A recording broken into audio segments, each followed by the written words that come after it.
Well, good afternoon, everybody. Hello, I'm Howard Newkrug, I'm the Executive Director of the Water Center at Penn. Welcome to Penn's Climate Week. I hope that everyone's having a wonderful, resilient, and sustainable week while we're here. And I'd like to welcome you to the Water Center at Penn's Careers in Water Industry Day. And our theme this week, today, is Future Ready, Preparing for Water Careers in the Age of AI. This explores how artificial intelligence, data analytics, digital transformation of the water industry are all helping to reshape our water sector and the careers that are within it. I'm just so thrilled to see so many of my friends here, students and partners and colleagues. Thank you so much for being here. We have an exciting day planned featuring keynote speakers, a panel discussion, presentations from our Student Water Innovation Award Prize. And before we begin, I just want to thank our sponsors who made this event and so much of what we do possible. Our largest supporter is Bentley Software Systems. Thank you, Bentley.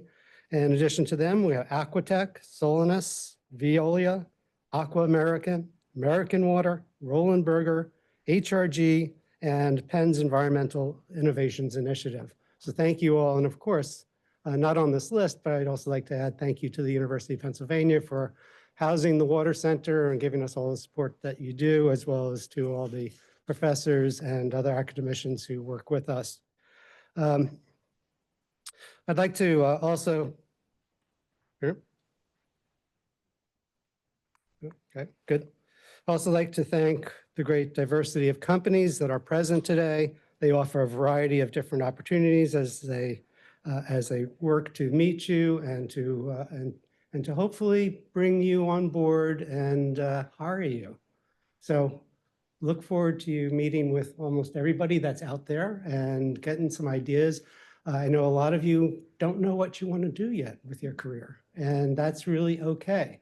And really today, from my perspective, today is not about you going up and presenting yourself to these wonderful companies here and saying, I need a job, what can I do? But is really for you to learn about these companies and get a sense what it is, what part of the business, what part of the world you want to be in and what you want to do.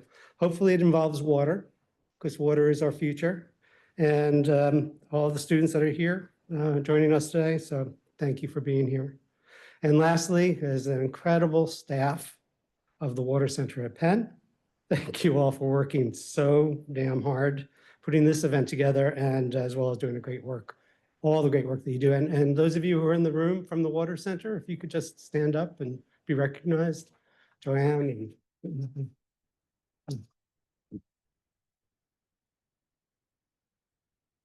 it's really been an incredible group of people, and we're doing many diverse things.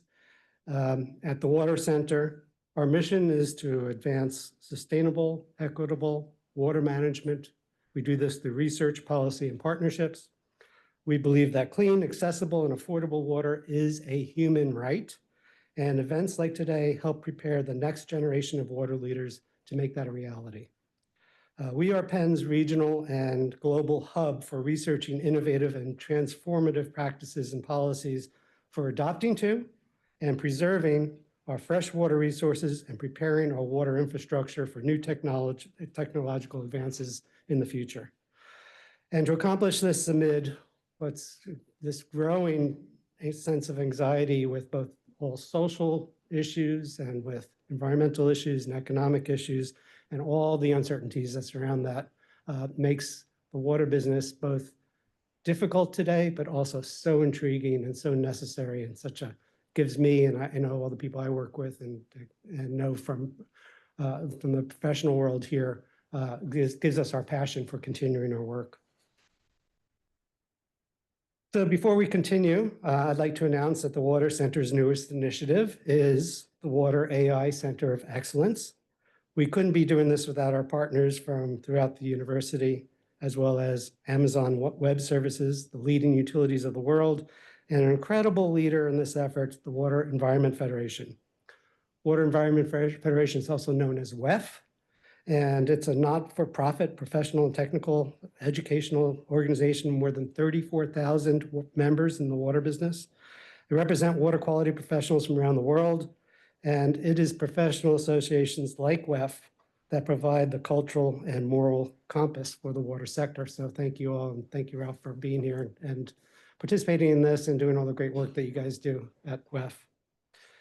Our goal for the AI Water Nexus is twofold, and that's shown in the center of this here. The first half is water for AI. I think everyone knows at this point that data centers are going to use a lot of water that they're going to need to cool their data systems. And they're also going to need, there's also going to be a water demand from the energy resources that need water to help cool the nuclear reactors or whatever fossil fuel mechanisms used to provide the energy that these data centers are going to need. So Water for AI is pressing the data center industry to use its best technology and its best research to cool these new data centers without adding new stresses to anybody's local water environment. And that's our goal here. The second half of this is really AI for water. This is the part that really intrigues me because I look at our business. Our business is made from infrastructure that was largely built in the 19th and 20th century. It's our technology that comes from the middle of the 20th century, our financial systems, which also come from, it could be debated, but also 19th century, how we charge for water and how people value our water. And leveraging this new capability of AI, and I know AI to some people is very scary, and good reason for it. I have dreams about the Terminator and what can possibly happen, but hoping that doesn't happen. AI is going to transform so many businesses in this world, and that includes the water business and the capabilities of the next generation. And you see a number of the technology leaders that are sitting at tables out here are really putting together whole new ways to improve efficiencies, effectiveness, reduce greenhouse gas emissions, and improve the sustainability and resilience of our cities and our water. So thank you for that. I'd now like to call up Ralph Exton, my good friend and great colleague to the Water Center, to come up and provide some opening remarks. He is the Executive Director of the Water Environment Federation. Prior to joining WEF as its newest Executive Director, Ralph held senior positions at GE Water, Suez, Veolia, and Groundfuss. Please take a look at his bio on the program to see some more information about him. And without further ado, Ralph.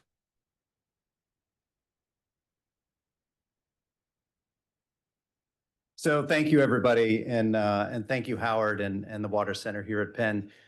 It's terrific to come here and address this team for a variety of reasons.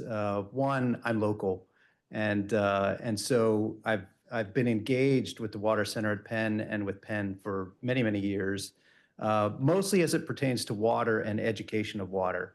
And now in my position at Water Environment Federation, WEF as an educator, WEF as a convener, WEF as a leader, working together with the Water Center at Penn is it's just a delight for me to be able to say that, you know, we have established this partnership, not only around water and AI, but just broader aspects of that as well. And so we're just at the beginning of this in many ways, but just looking forward to it going forward. But I do want to circle back on water and AI, because we're going to be talking a lot about AI today. And I always like to address the why. Why would these organizations come together and do something like this, right? And this story goes back almost a year ago exactly. I was very fortunate to get invited to a White House roundtable on the security of water and water infrastructure for the United States. And it was one of those closed door Chatham House situations. They brought in, you know, a lot of water leaders and associations and technology experts and just people that were just truly deep knowledge in their field around water, just to think about what it is that we need to do. And we talked about a lot of great topics. Obviously, workforce was a big one with the silver tsunami and the transfer of knowledge, you know, from the older, you know, generation of operators to younger. But we also talked about, well, what else is going on in the sector that we need to be worried about? And artificial intelligence kept coming up over and over and over again. And but it came up more, and this was a year ago, it came up as we have questions but not answers. And when you have questions but not answers, you have fear and you have misinformation. You have people that think they know what they're talking about it. And so I walked away from that meeting thinking, we really need to collaborate in the water sector to answer these questions and to provide best practices, to provide standards, and to provide the terminology that people need in order to not have that fear anymore. But more importantly, as that age of AI economy grows, to do it in a sustainable way with our environment at the top of the page, and not just how many bytes we can transfer from X location to Y. And I felt that it was important that we bring together utilities, industry, the tech sector, and academia together so that we're sharing information and also sharing those voices in such a way that we're able to provide people with the comfort that, yes, we can grow into this new economy in a sustainable way if we do it right. If we have those best practices on how to site the locations of data centers, for example, in the right place so that it's not putting a tax on the environment, and how to operate those facilities in such a way that water is being sustained for the long term, with recycling practices and things like that, and energy as well. So that's why, the group that Howard showed on the previous page, we got together, WEF got together with the Water Center, with leading utilities of the world that represents over 80 of the largest, most progressive utilities in the world, and with Amazon, who is the leading, hyperscaler, siting different data centers all over the world right now. And we chose Amazon because after talking to all the others, they had the best plan when it came to how they intend to do it from a sustainable way. And if any of you are familiar with working with any of the big tech companies, they're very confidential in what information they plan to share. It's so hard to get information out of them. But we felt it was important to have them as part of this so that we could pull that voice out and get it out in the open so that more people can understand what's actually going on and prevent that fear from continuing. So that's a little bit of background. I want everybody to continue to challenge this notion of are we doing this the right way, the most respectful way to the environment? Are we doing the age of AI in an ethical manner? Because ethics aren't just, how you use the tools, but it's also how you protect the environment, right? So these are the important pillars of what this announcement was all about. We announced it a few weeks ago, and we launched it at WEFTEC in Chicago just 2 weeks ago. And it's just the beginning. As Howard knows, we're gonna do a lot more from here, whether that's providing educational materials or best practices, holding events such as this, holding workshops, developing, white papers and the nature, things like that. It's all coming, and it's a multi-year commitment that we've made to bring this information out into the open. So at that, I'm going to let you get on with the programming of this. I'm very much looking forward to it. I'll be around all day today. I'm happy to engage in conversation whenever we get a chance. Thank you for the opportunity.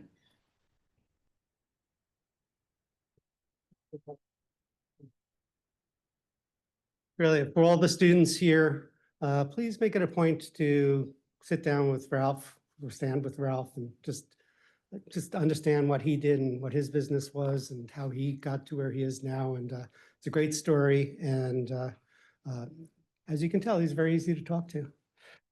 I'd like to also just now introduce our opening keynote speaker, Durga Das. She is the founder and CEO of Aeronero. Say that right? Yes. Right. And you can find a full bio within the pamphlet that you have. But suffice it to say that she comes with 30 years of experience in startups, business development, and mentorship of new age entrepreneurs. So with that, I think we should welcome Durga and come on up, and can't wait to hear what you have to say. Thank you.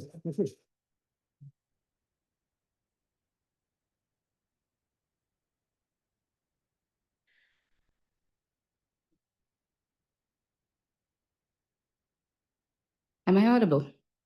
Yeah. Great. Good morning, UPenn. Well, almost afternoon. And where I come from, good night. And on that happy note, I came in yesterday on a 20-hour flight. So if you hear me mumble through my speech, just focus on the presentation slides and we'll be good. I wasn't introduced, but when I spoke to Joanne and Emma, my last visit here, we talked a lot about working with UPenn. And then we talked about this program. And they said, you should come and talk about your journey and your destiny with water. And it would be interesting for the students to know how you came here. So just a little bit about myself. I come from a small town way down south in India, in Tamil Nadu. We speak Tamil. And for those Indians in the room, my name sounds Bengali. And in India, you can do that. You can find out someone, the place where they come from their name. But I'm here to confuse all of them. I don't come from where they think I come from. I come from South India. I was a deeply spiritual kid, very quiet, very mousy, very shy. May not appear so now, but actually there are butterflies inside me right now. And did not actually think I was going to amount to much, either academically or in sports. But my father loved cricket. I'm sure some of you have heard of that sport now. It's becoming a phenomenon even in America. And because he loved it, and he said, well, you have to get out into the sun at least 1 hour a day, right? And out of fear, I went. I took to it like fish to water. It just helped me, I don't know, express myself, a little bring out my confidence. Everything I couldn't speak, I could do with a bat and a ball. I could hit it and feel relief. And I'm sure some of you do that with other things in your hand every time you want to let off some steam. So I did that with cricket, and I started playing very well, and I represented the country. Well, I played all the way from the age of 10 till I was about 19, till I finished school in India. I also played the amateur golf circuit for about 7 years. And most recently, in the last 7 or 8 years, I sail competitively. So I guess it's clear to say that I am a professional sportsman. So then what the hell is this? Where did this come from? Deep tech innovation. And to follow up on AI for water and water from AI for AI. I mean, it's a journey, and it's an interesting journey. But sports also brought me to that point, to be honest. I played for the US subsequently when I lived in California doing technology.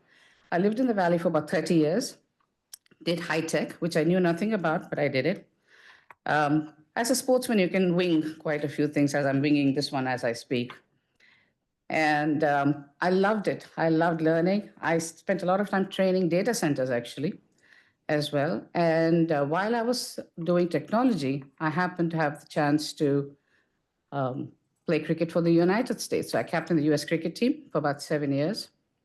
And we won the America's Cup for the first time. And we went on to play the World Cup qualifier. And that was my journey there. But while I was playing cricket and while I continued to excel in my business in the States, I realized that there was something happening inside me, right? The first part of my life was about survival. I started as an entrepreneur when I was 14, not out of choice, certainly. It was circumstance. We were a well-to-do family. We had, I think at one time, 13 dogs and a monkey. Yeah, you heard me right, a monkey. And I didn't think I would have to work, but my father had an accident and we lost everything in a matter of 2 years. We were on the streets and we couldn't pay our school fees. I was secretly happy, but that didn't last long. He said, you have to go to school. And I'm like, who's going to pay the fees? He said, why don't you? And I said, do what? I'm 14. And he said, I don't know, think about something. And that's how I started my first business. I had a sports shop. I sold a bat and a ball. And I started making clothes. And then I started selling ice cream. I was on the beach. And then I got into technology. And that's in the period of the 30 years in the United States, where I built security for my family and myself. So you're done with survival, you get through security, and then comes that knowing need to wanting to do something more meaningful, and get out of that comfort zone that I was again beginning to see for myself. And I think repeatedly in my life, it was about getting out of that comfort zone. It was about exploring some new avenue. Because frankly, I didn't know anything. And I think when you don't know anything, there's everything to learn, right? The possibilities are endless. And wherever I went, I was seeking knowledge. I was seeking people who had knowledge, people who could teach me in conversations, and through personal relationships. And every time I looked at doing a new business, it was also about learning. All of the education that I really didn't have time to follow through on, I did through starting ventures, right through my days in Silicon Valley. And through it all, I think the important thing was to keep teaching myself one thing, that every day is a new experience and every day is a new opportunity. Who thought AI was going to rule our life 2 years ago? Whoever thought? I mean, people were writing, long emails. Proposals would take probably a few weeks, maybe months at a time. Right? Making a song would take a few months at least, at the very least, and that's especially if you're a musician. I made a song for Eroniro, an anthem, in 2 nights, just to see if I could do it. AI changed everyone's life, it changed mine as well.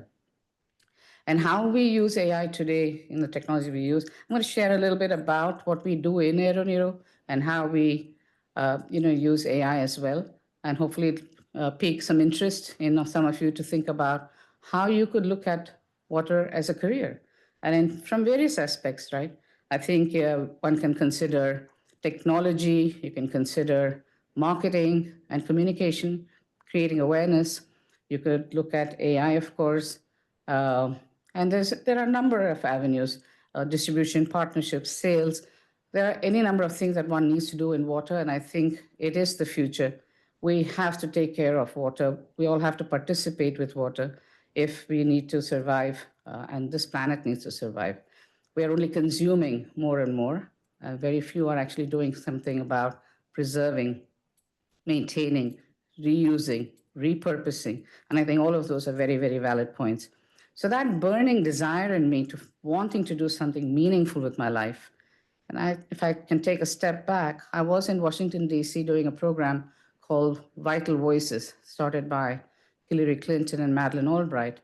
And I was asked this question by the CEO of Vital Voices. She said, Durga, what is your burning desire? And I think the first time I gave her the wrong answer. And I thought about it, and it came to me. My burning desire is to be remembered for doing some good by somebody who doesn't know me when I die.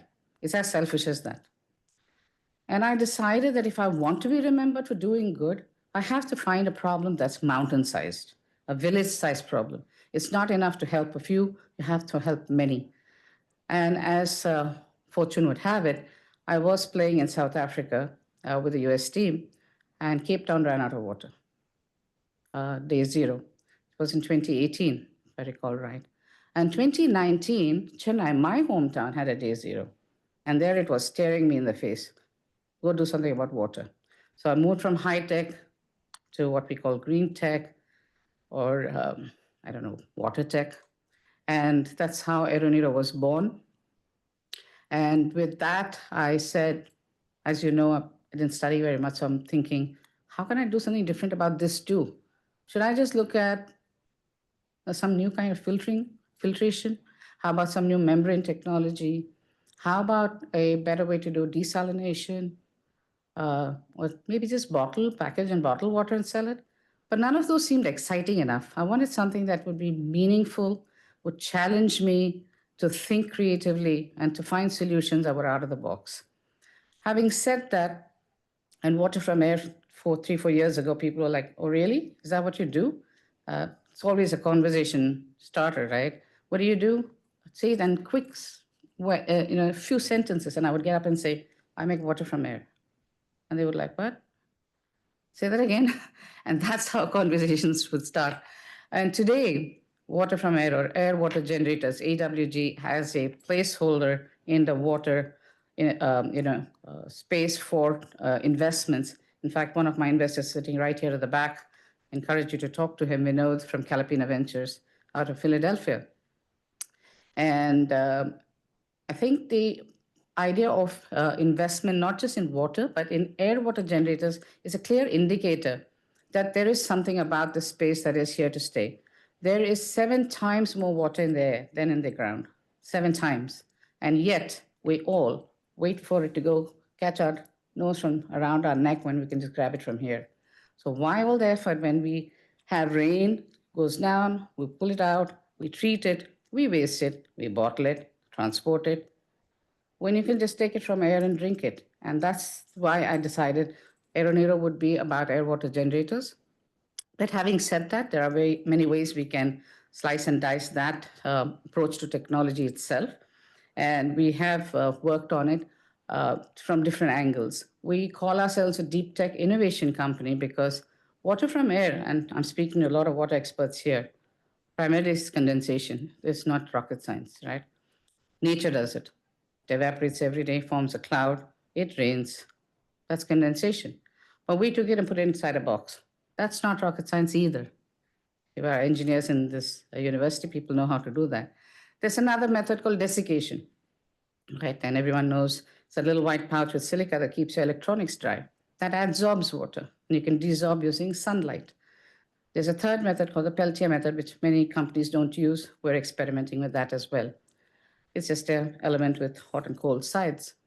Now, these are the 3 methods for extracting water from air. We're the only company in the world today with patents in 2, and we'll continue to work on how to extend that as well. I'm not going to preach to the choir. Everybody knows this. This whole room is full of this information, whether it's in the United States, whether it's PFAS or microplastics. I think everyone's heard enough about this, but for me and this presentation, it was also about the opportunity that said that we could bring solutions that we could deliver not just in India, not just in developing countries or underdeveloped countries, but also to developed countries. And I think the idea was, how do we ensure that people do not do plastic bottles? And how do people not waste water, just use as much as they need? And all of this is possible with water from air.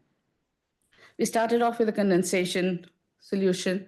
We make systems like these, which are 20 liters a day, take it out of a box, plug it in, wait for a little bit, and then you get alkaline water with a pH between 7.5 and 8.5. And there's 0 wastage, no plumbing. Nobody needs to come and help you change a membrane. You just have to open the top. We'll send you an alkaline mineralizer. You fit it in yourself. And there's a small DIY video that shows you exactly how you can do it. The idea is to make sure this is in every home. It's a kitchen appliance. We have every other appliance, including popcorn makers, caramel popcorn makers, air fryers, sweet ice cream, frozen ice cream. I mean, what is it we don't have in our kitchen? One thing we don't have is water. Everything else we have. The water we go out and buy. And I think that should change. That status quo has to change. So my initial goal was to get this into 200,000 homes in India. But very rapidly, it's appearing to be that it could be right here, in our neighbors in Mexico. I have an opportunity I'm working on for 1 million homes to put this in every home.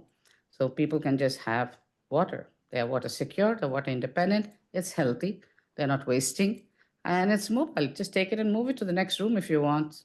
Put it in your bedroom if you like to watch it at night. Carry it with you in your camper if you feel like to plug it in elsewhere. Use solar. It costs you nothing. But with power, it costs you about 4 cents. Nothing, right? And of course, we have the larger systems, modular stackable systems, 5,000, 10,000. Stack them vertically, horizontally, distributed in one place. So the idea was to make sure that you can ramp up as much as you need. there is no downtime, and there's no single point of failure. Having said that, we also decided we would bottle, but not plastic, maybe with glass bottle, because one of our closest partners, which is a very large builder in India, gave us 30 projects and 35,000 homes to work with. And they are also getting to hospitality, and they said, can you bottle it? So we said we would do it. So people say we make water from, the Swiss Alps, from the Himalayas. Well, that water also came from above us. And then people said, I mineralize it. Well, we do that too. I have a good looking bottle. Well, I have a sexy one too. But what next? I said, what if I add sound vibration to it? This is also in our scriptures in India, right? Sound plays with water. And as you all know, when you play jarring sounds, the snow crystals are jagged. If you play softer music, snow crystals are perfect. It's a little experiment that kids have done in school. So I said, why don't I add sound and hopefully increase the potency of water? Would that make my water in a bottle different? And so that's something we're doing. We're launching in 3 cities by November, 10 cities by March, and hopefully in a few cities in Mexico as well, starting with Cabo. Having said that, I'm going to jump quickly to this slide because this talks about AI. So when I decided to go to 200,000 homes and then some, the idea was, how was I going to manage it? How was I going to monitor it? And the idea was, well, why don't I create a data center? Why don't I put sensors? Why don't I build IoT, have an app? And maybe I can monitor each and every system anywhere in the world, primarily to do service mitigation, but subsequently collect data about temperature, humidity, air quality, water quality, and usage, understand customer behavior, and maybe understand the nexus between air quality and the quality of the water, the pH, temperature, humidity, and how that plays on the efficiency. So all of this is something we're working on as we speak. And I think it'll help us build better solutions. And just to go back, for the students out here, we have many problem statements. Some of them are very, very exciting. We're working on a solution from waste heat to reuse water for data centers. We're talking to a few data centers already. We're working on a small mobile pack that a soldier can carry to make water on the move. And eventually, of course, think about it. 2 years from now, I'm going to have a water bottle for school children. So they can leave it outside to make water while they're in class. When they come out to play, they can drink water. So it's exciting, lots of opportunities. I would love to talk to students who are interested about working on such ideas. And that's what brings me here. We work with academia. I don't believe we can do this alone. We're excited to find a way to work with UPenn. We're talking to Brenton, and hopefully we'll come up with something soon. And we would love to invite students to come to India, spend a little culture time, and yet innovate at the same time. It would be exciting for us to, plan such relationship partnerships. We work with leading academia in India as well, the IITs of those of you who have heard it. And I think this is the only way. Collaboration, partnership is the only way we're going to solve this problem of this mega size. Not one of us can do it alone. So we also created the Global Air Water Generation Summit. We're having a summit in December. We created the GOGI, which is basically saying, listen, I am in air water generation. There are a few other players there. But the problem is so big, we shouldn't be competing. We should be what I call cooperation. We should collaborate. We should find a way to do things together. Invite those of you who can make it to Delhi. It's going to be exciting. And last but not least, they always stick this slide in here to embarrass me, but we're happy that in the last 2 years, after 6 years of hard work, there's been a lot of recognition. It's created awareness, and hopefully it'll help us scale and grow our business and reach out to more and more innovators, some of you in this room, to work with us. And thank you very much. I'm happy to answer questions.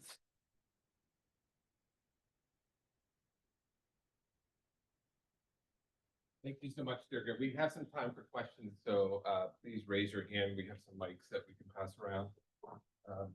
Anybody? Yeah. The back.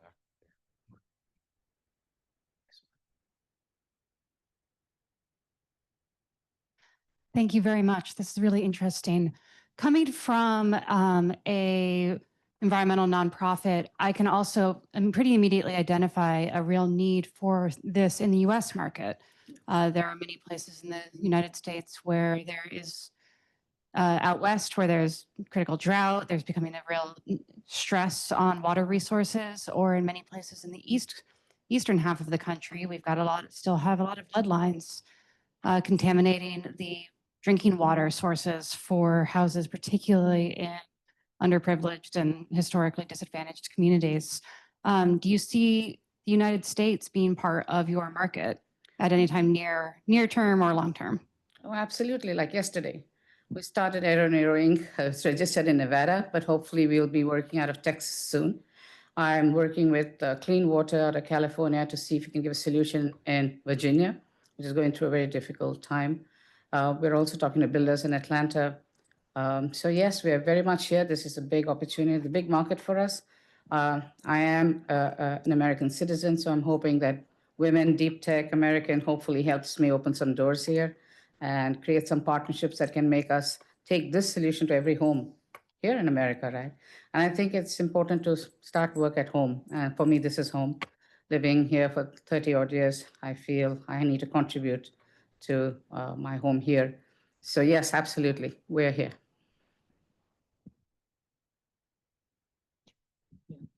Hi, I just want to thank you for your spiritual story about your childhood. I see the connection. Thank you. Thank you. Hi, Dr. Das. That's very inspiring. I'm Lindsay Fitzpatrick. I run Future Fluency Labs. My questions, you built a technology that copies nature's intelligence. What's the one thing nature still does better than any tech we've made? Well, I think nature does everything seamlessly. We struggle, right? Nature is easy, it flows. We have to work hard to try and flow. I think it's a human, what can I say, fault, if I may call it that. I think our entire endeavor, at least it's been mine, my entire life, to try and flow like water, whether it's in things that I do, the way I think. I have a simple philosophy. What I think, what I speak, what I feel, and what I do have to be a straight line. I don't like discrepancy in those four things in myself. It's very hard to do. It's a lifelong endeavor. And I think nature does it easily. We have a lot to learn from it. We have time for one more question.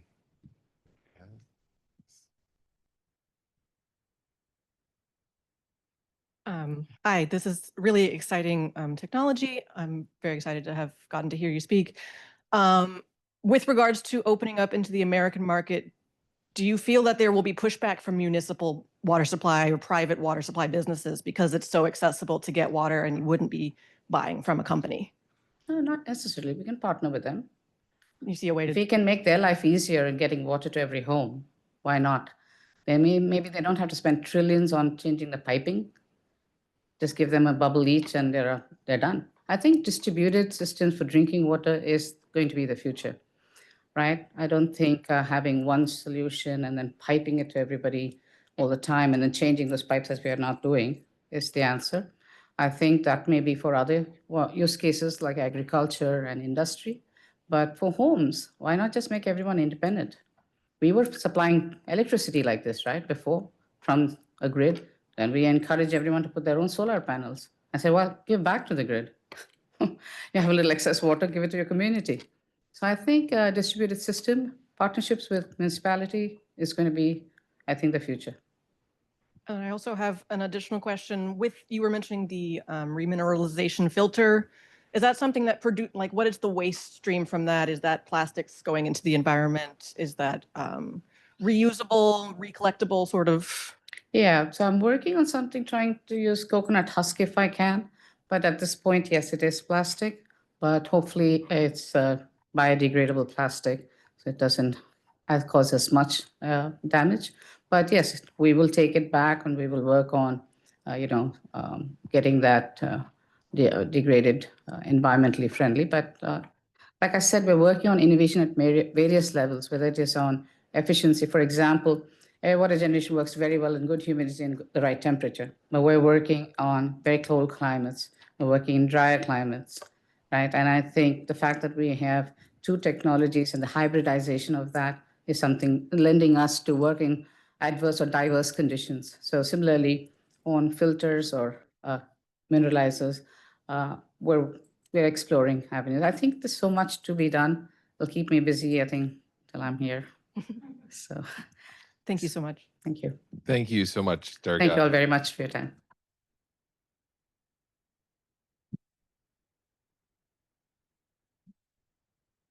I know Durga and her team will be, Aranero, will be here throughout the day. Please visit their booth and talk to their wonderful team to learn more. Thank you so much. Now I'd like to bring up Lindsay Fitzpatrick with Future Fluency Labs, who will be moderating our next panel. So if Lindsay could come up.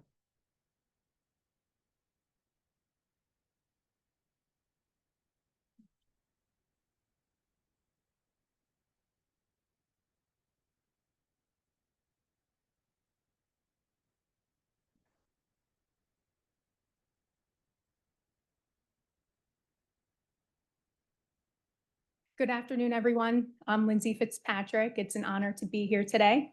I'm a 12-year executive headhunter. I now run Future Fluency Labs, where we're at the intersection between AI fluency, career transitions, and workforce visibility, making sure people and companies stay machine legible and ready for what's next. So honored to be here. Welcome to our panel, Preparing Water Leaders for AI-Powered Innovation. Today, we'll hear from experts across industry and academia about how artificial intelligence, automation, and data-driven decision-making are shaping the future of the water workforce. Panelists, please join me on stage, and audience members, you can find full bios of all panelists in your programs.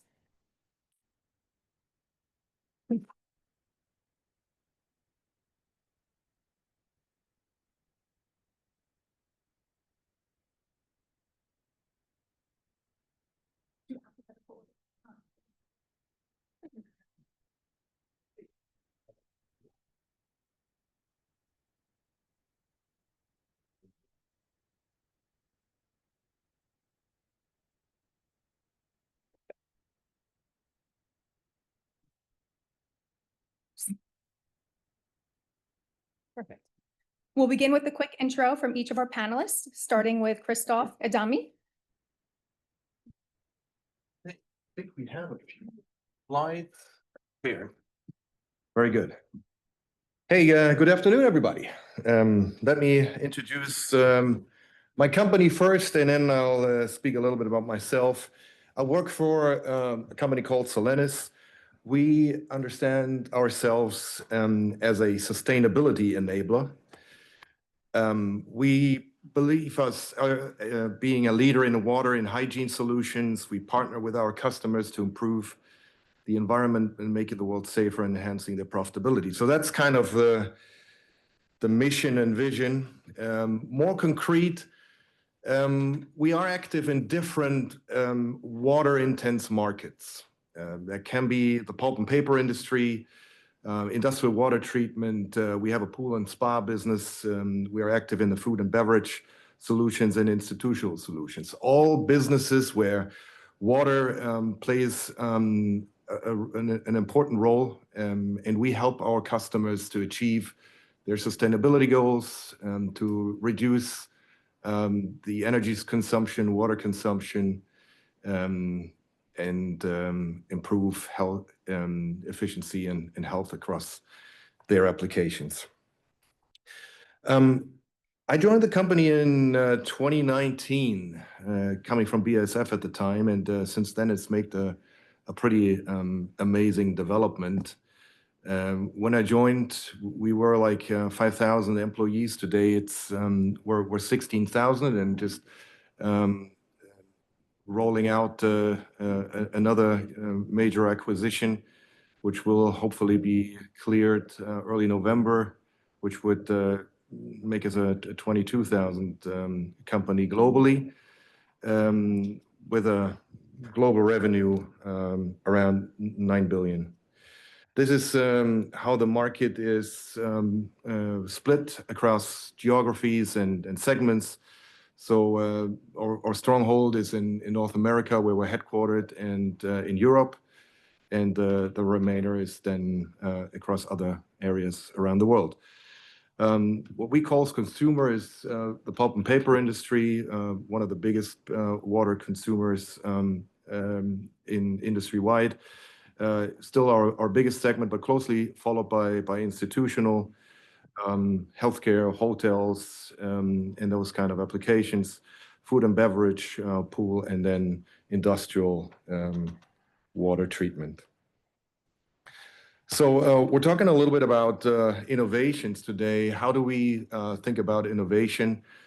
We try to put the customer always in the center of what we do. Everything starts with like a process where we try to understand what are the burning customer needs.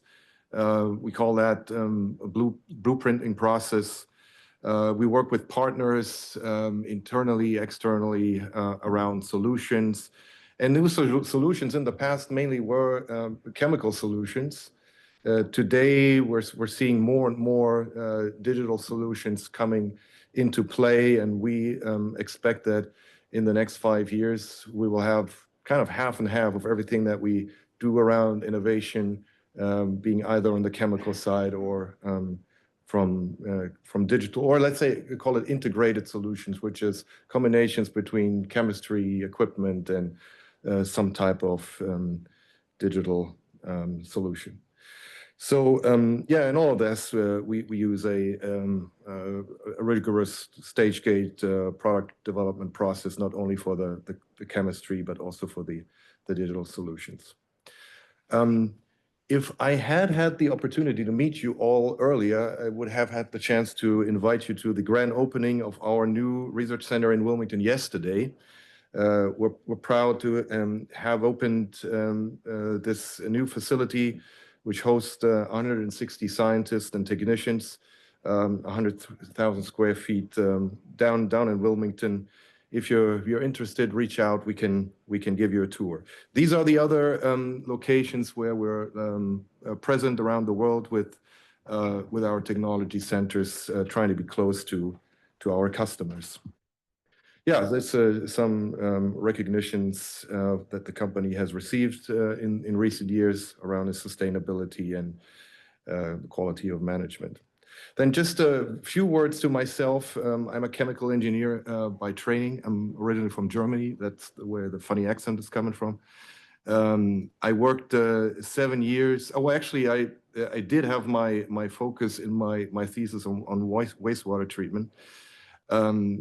We moved then to the chemical industry, 7 years in central R&D and BASF, and moved to different management and strategy roles, and had the opportunity to live in different countries in Brazil, Switzerland, Singapore. In 2019, I joined Solenis, first running product management, and since October 2020, I'm responsible for our global marketing and technology. So it's a pleasure to be here.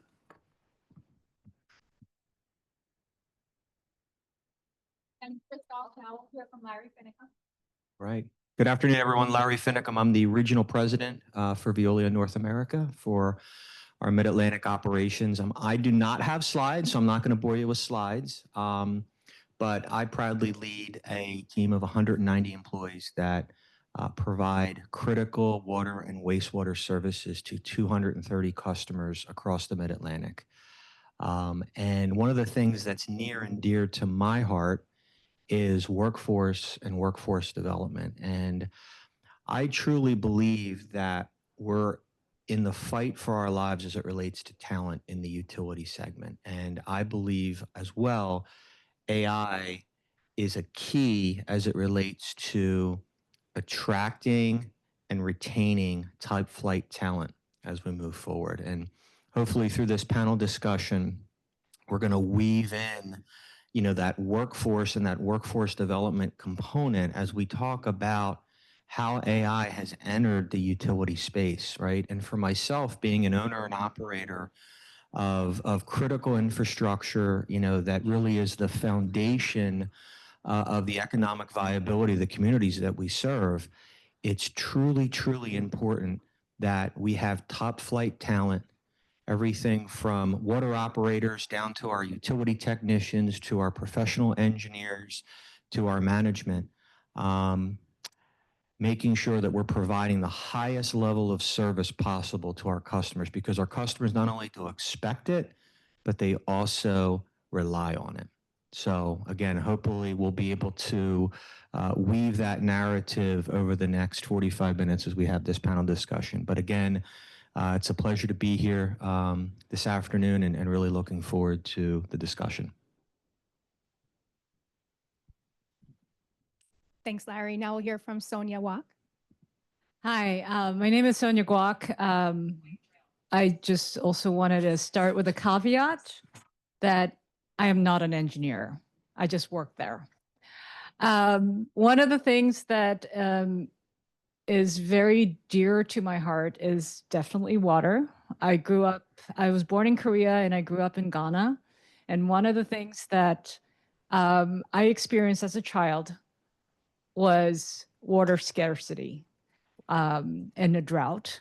And that involved not just personal experience of not having access to clean water, but also the policies and sort of national emergency that caused. And I think right now we're at the brink of trying to explore ways of preventing that across the world. My day job is Director of Global Academic Programs. One of the things that I do in the engineering school is provide opportunities for our students to expand their vision and expand their experience in terms of their education. I would say one of the things that I wanted to bring up in terms of all of your experience, whether you're students or you're working, is to broaden your experience and broaden your touch with humanity in understanding the critical need for water and water security. Thanks, Sonia. Now we'll hear from Tom. Okay, thank you. I'm coming at this from really the technical level. I'm kind of the actual worker bee who does things at that level. You got all these executives and really high-powered people. So I'm kind of in our org chart. I show people the org chart for the water department in Bentley, and they say, well, where are you? Well, I'm kind of, you see the lowest people down there? I'm their assistant. So I'm kind of everybody's assistant in the company by being one of the most senior people. So I'm not a VP or any of that kind of stuff. I'm just everybody's helper. I'm sort of like the little boy who wakes up in the morning and looks to where the dike's leaking and put my finger in the hole for that day. So, but Bentley Systems is a big software company where we do software for infrastructure. We cover every aspect of the infrastructure and the software needed for it. The biggest, actually, we're not really mostly a water company. Our biggest products are highways and transportation. If you drove here today, you probably were driving on a road that was designed with our software for roads. The second and third biggest ones are between structures and water. So we're maybe the second or third biggest market within Bentley. And we cover the whole thing from drinking water to wastewater to stormwater. And we provide the software to the engineers. When you get out there and start working, you're going to very likely be using our software. So the American Waters here, Aqua America, Veolia, Washington Suburban, HRG. I mean, all these people use our software to get the job done. And so you're going to see us, not directly. I mean, you'll see Bentley, you know, in the logo when you're doing the work, but you're going to be worried not about the software. We don't want you to worry about the software. We want you to worry about, you know, building water plants and putting in pipes and putting in pumps. That's what we want you to be thinking about, getting water to the customers or picking up their wastewater. And so you don't have to think about the software, that it's that intuitive and that's easy to learn and easy to use. So that's where we come at it from, is trying to help you. And if you notice us very much, you really shouldn't. You really should just be enjoying the software. So incredible. The depth of experience and perspective up here is a reminder of just how interdisciplinary this moment really is. So let's begin at the molecular level. Christoph, how is Solenis using AI to turn lab innovation into real-world impact? Hello. Yeah, it's working. Yeah, so we have this research center down in Wilmington, and we're in chemicals, so we do chemical research. And we have a pretty simple principle when it comes to AI and development, which is data first. So we need to make sure that the data that we work with, that we feed our algorithms with, are reproducible, are reliable, and representative. And there is science behind this. So you really have to invest in making sure that there is little variability in your experiments. And we've done a lot of investments around this recently, just to upgrade our research reactors in order to be more representative, reproducible. Our pilot for this facilities will put a wide network on with sensors to make sure we get the right data and we represent accurately what our customers' processes look like. And then once you have that quality established, then I think of the usage of AI in product development more as augmented intelligence rather than artificial intelligence, because we try to utilize the black box, so to say, to augment what the scientist itself could do. Meaning, we have kind of a learning cycle. So we start off with a bunch of experiments, we create a lot of data, we feed that into the algorithm, we get information back, and that information is then critically challenged by the scientists and then fed back into another set of experiments. So in this way, we get to better solutions quicker using reliable data and just not relying on an algorithm or something, but really just helping the scientists to be more efficient. So in some of the real life applications of this, what we do also today, we use tools in order to identify based on the chemical and physical properties of our products, where might there be other applications out in the field. That when we learn this from the algorithm, we have to verify, we have to take a closer look at this with a scientific team and to check, do these applications actually make sense? Does the machine have a point? And then go deeper and do our research around it. So it's really like an interaction between the scientist and artificial intelligence that we try to put into the center of what we do.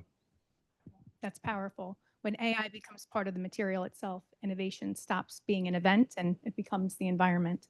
So from chemistry to water, arguably the planet's oldest infrastructure, now meeting one of its newest intelligences. Larry, when AI enters a legacy utility, it changes how problems are defined and solved. How did that shift unfold inside Veolia? Lindsay, that's a great question. It can be very disruptive bringing something like AI into a legacy industry like water utilities. And it can be very disruptive. It can breed mistrust. It can breed, issues with data validation. Fortunately for Veolia, and we kind of got lucky, it was pretty seamless. And the reason I say we were lucky was that we had an opportunity a few years ago to partner with an AI solution. We were looking to mitigate any risk we had around storage deficiency.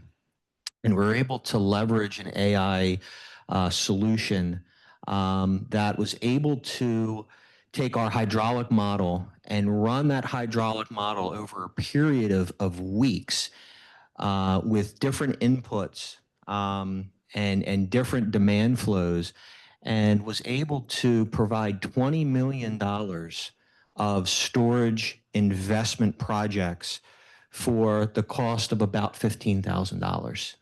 And what ended up happening was that not only was the speed of those results just light years from where we had used to be as it relates to using those old methods, it created very defensible data that we could take to our regulators and our stakeholders to say, These are the projects that we're going to do in our communities, and these are the reasons why. So I think, Lindsay, there's an opportunity for when you bring AI into a legacy industry like water. I mean, listen, we have infrastructure that goes back to the late 1800s, right? So you're talking about a very old industry and sometimes some very old ways of thinking and very bureaucratic ways of making decisions. It can be disruptive. So I think the lesson there is that if you can find certain projects or certain opportunities to leverage AI and leverage data-driven decisions, I think it'll help with the buy-in within your organization, but most importantly, it'll help with the buy-in for those external regulators and stakeholders. Interesting. Thank you. Sonia, AI and sustainability are moving faster than curricula. How do you keep students grounded in fundamentals while preparing them to lead what comes next? So now that we are solidly in the era of AI, I think the way of thinking is, how can we use it? So it's AI for X, AI for water, AI for electricity, AI for construction, whatever it is that you want. However, in Penn Engineering at least, our approach to education is integrating AI to all the curricula. That means not using it as a separate tool, but as fundamentally the way of thinking. One of the things that I recently told a colleague was, Penn moves like the Huey-2 and not like a jet ski. And that definitely goes with many of the established industries as well as institutions of education. I think what we also, as an engineering school, are motivated by is making sure our students are employed.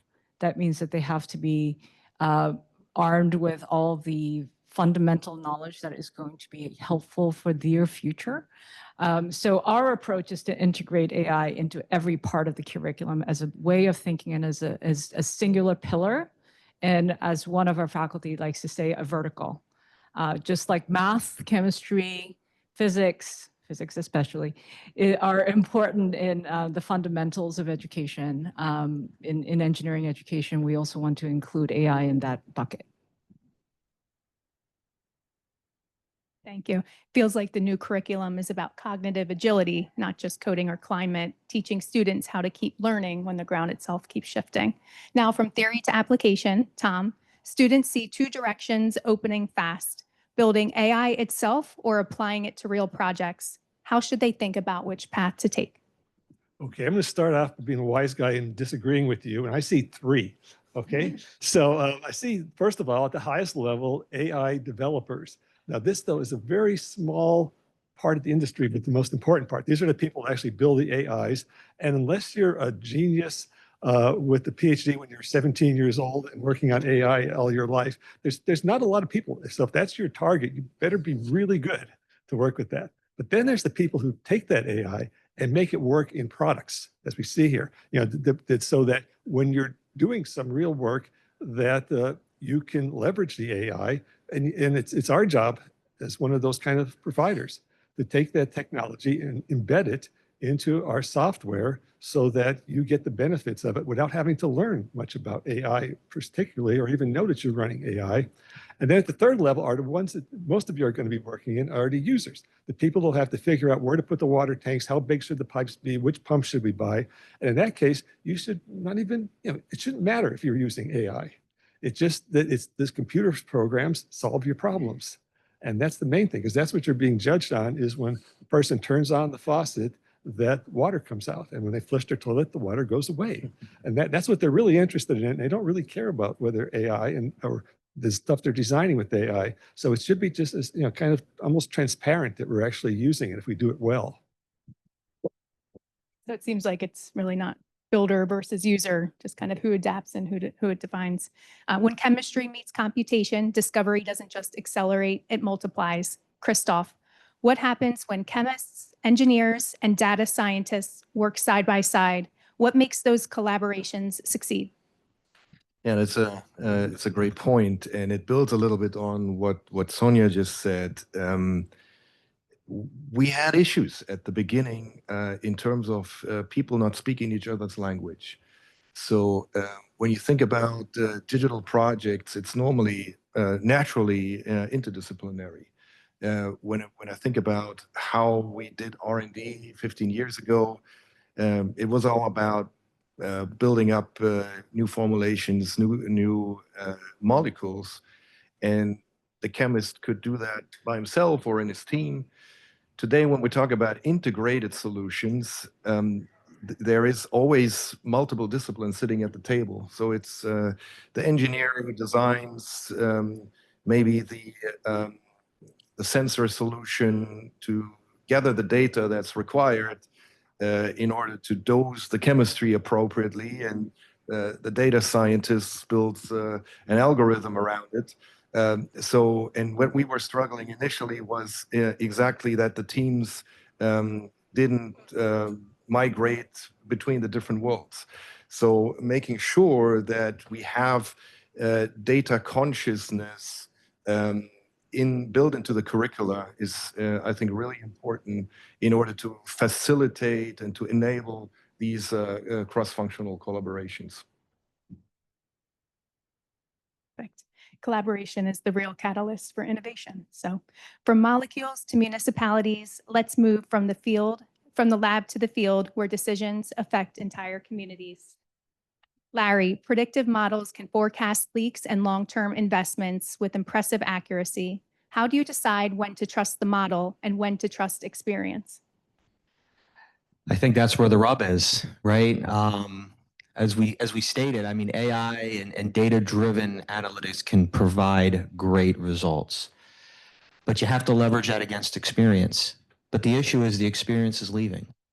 And I think as operators and owners, you have to make your own judgments. You're in the best situation to know your system. You should know your plant, right? Every plant's different. You should know your distribution system, right? Distribution systems by nature are dynamic. So I think, Lindsay, when you look at those AI-driven results or those data-driven results, you have to validate them. You have to find people within your organization that do have that experience and have that acumen to validate what's being put out by these various systems. But I think the real rub is that the experience is leaving the industry. And I think there's an absolute opportunity to use AI and the AI tools to help supplement that experience as we build up the next generation.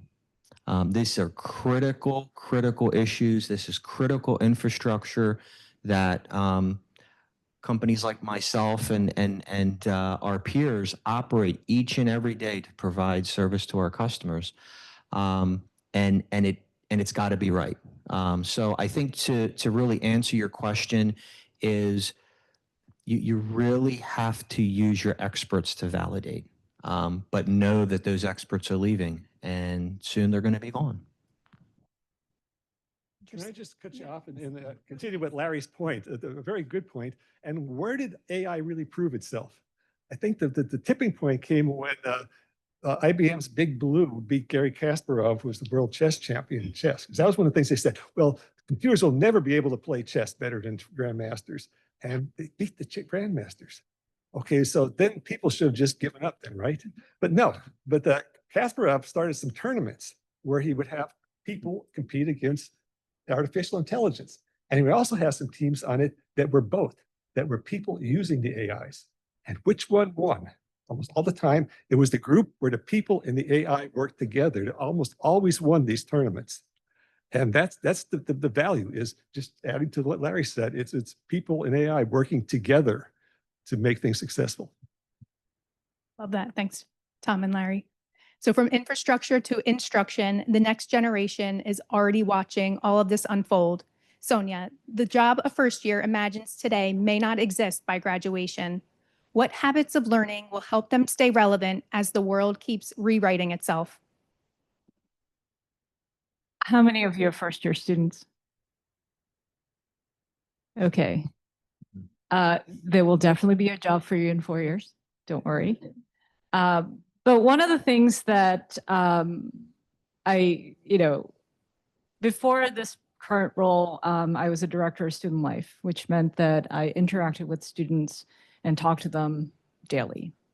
And one of the biggest concerns that every student has is the major that I'm going to start with going to exist? Is the job that I aspire to going to exist by the time that I graduate?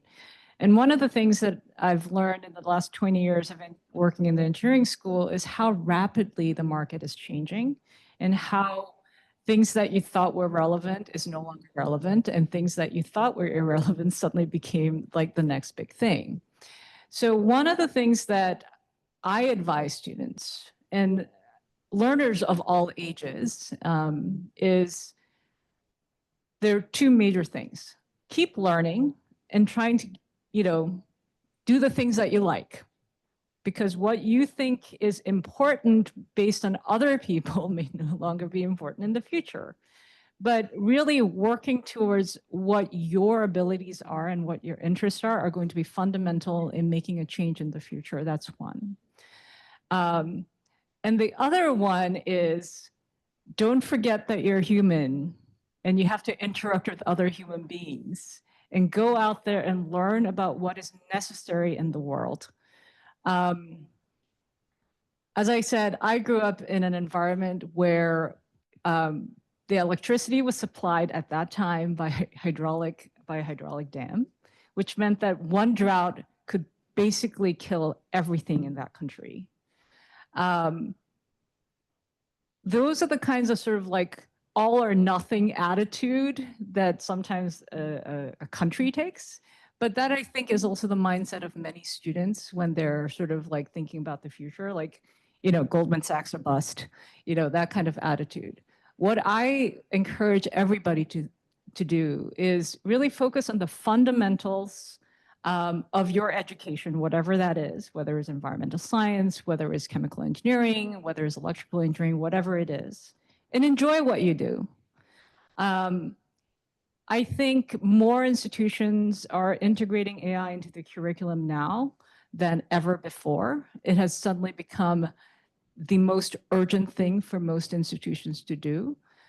For those of you who already have degrees, there are many opportunities for you to be certified, learn, take a class or two, just so that you can be current and on top of things. But the two things is do what you like and really enjoy what you do, because ultimately that's going to get you the place that you want. And to make sure you interact with other human beings and not just look at a screen. As Larry said, I mean, the knowledge that people have are going to pretty much go away from industry once they retire. I'm looking forward to retirement myself. But one of the things that we want to make sure is that there's sustained interest in things that we care about. And that you can only do if you do those two things. That's great. Thank you. And such an important reminder that adaptability is a discipline, not a buzzword. So from the classroom to the code, let's look at where ideas become infrastructure. Tom, Bentley turns AI prototypes into production tools engineers depend on. What turns an experiment into something that changes the way engineers work? It's kind of a crapshoot. What do you invest in? Because we have so many features that we come up with that we'd love to implement, and we can only do so many at a time. And so it's figuring out which things are the best things to invest in, which things are people going to want. And so this is where we cross over from the technical side into the market studies and the sales side and all that. And you got to be aware that's got to go on. You've got to earn money on this. And so it's trying to prioritize what piece of this big AI pie are we going to go after. So right now, if I went back to the office and said, I want to do a project on water shortages, I'd get, we really don't have the resources to support a project like this. And then I say, I want water shortages using AI. And all of a sudden the vault opens and they just start throwing money at you. And that's what AI is right now. It's seen as this infinite thing. And every week I read about 3 or 4 new companies that form, and not all of them are going to be able to survive. There are going to be casualties. It's not like AI is going to simply, you go out of here and downstairs and you start a company that is going to work and you're going to be a billionaire. You're going to be the next Jeff Bezos or something. I mean, there's going to be some winners and some losers in this. And you got to be careful when you get job offers. Think about that. Which one of these companies that I got a job offer from is going to be around in 10 years or even 3 years nowadays? Things are changing so fast. So, all right, every evolution needs at least one skeptic. Who wants to play the Luddite for a minute? Tom, want to take that? I volunteered for this beforehand. Okay, first of all, if you know what a Luddite is, raise your hand. Okay, quite a few of you. Okay, so that's good. So I don't have to explain this to too many people. But back in the around 1800, when the Industrial Revolution was starting, what was happening was jobs that people used to do as craftsmen, seamstresses and gun makers and stuff like that, they were being replaced by factories. And all of a sudden, these people said, this isn't sustainable. This is going to destroy society if we do this. And there's a guy named Ned Luddite, and he mobilized a lot of people in England, and they protested factories that they was destroying the civilization. There just weren't enough jobs out there. And they went around protesting, and then it got to actually a point where they were burning down factories. And so eventually the government caught up with them, and they went to jail, and somehow the factories worked and people survived. And then we had 1900 or so. What happened then was Henry Ford came out with these things called cars. And where did he get the pushback from? Well, there are people making buggy whips and building buggies, and the guys that had to shovel the horse manure off the streets were going to lose their jobs. And yeah, a lot of them did. And so there are losers in these things, but there are also winners if you get on the right side and you're aware of it. The digital age started back when you could say to start in the 50s or 60s, whenever. There was also this movement.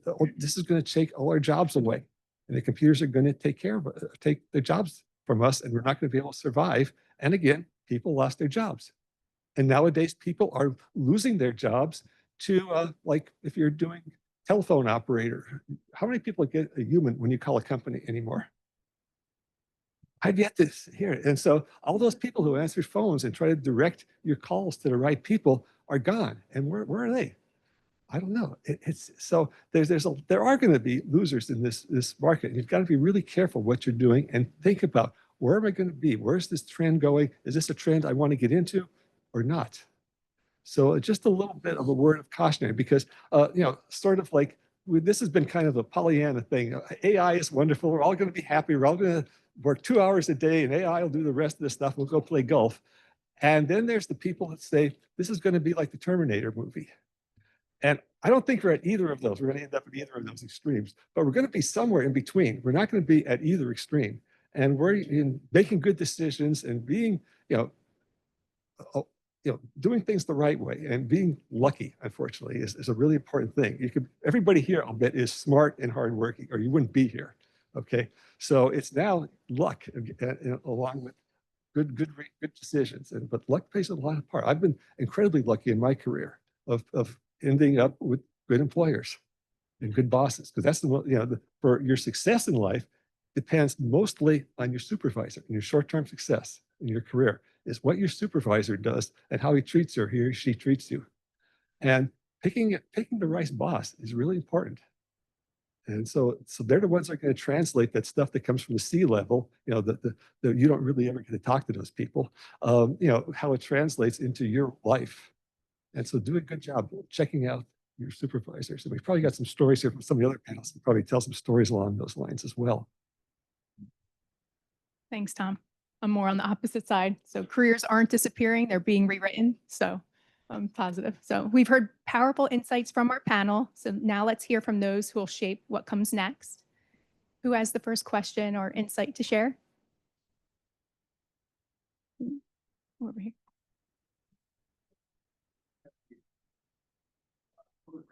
My name is Bill Lucas, by the way. I actually graduated here.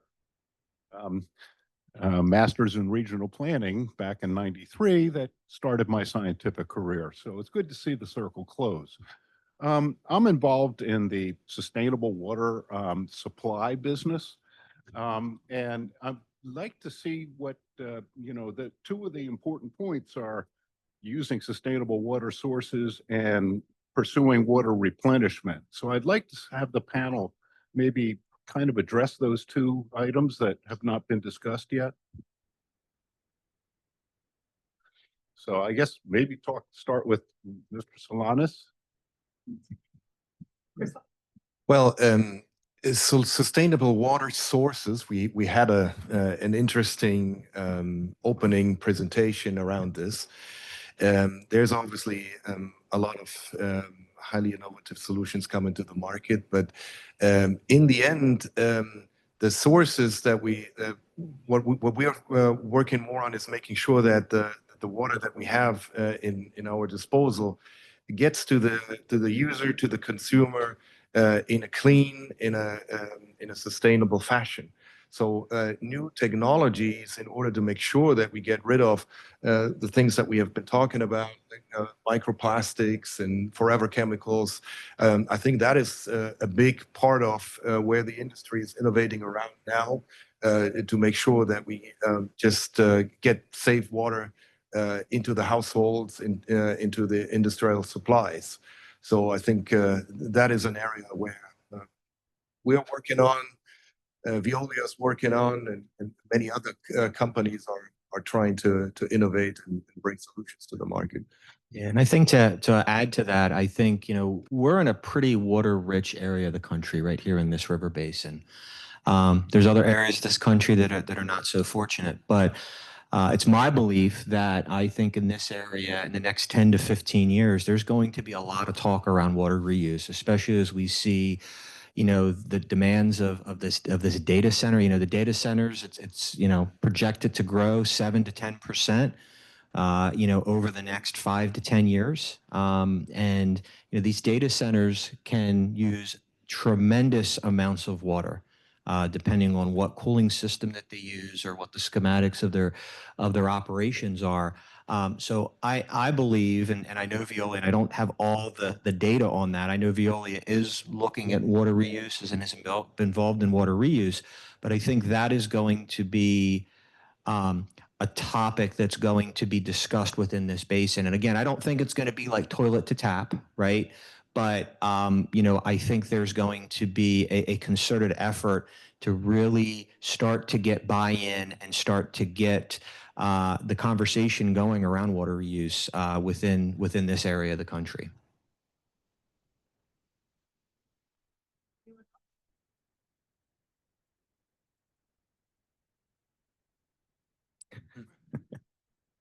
So we do our efforts in Florida, where there's a tremendous amount of funding available for water cleaning up.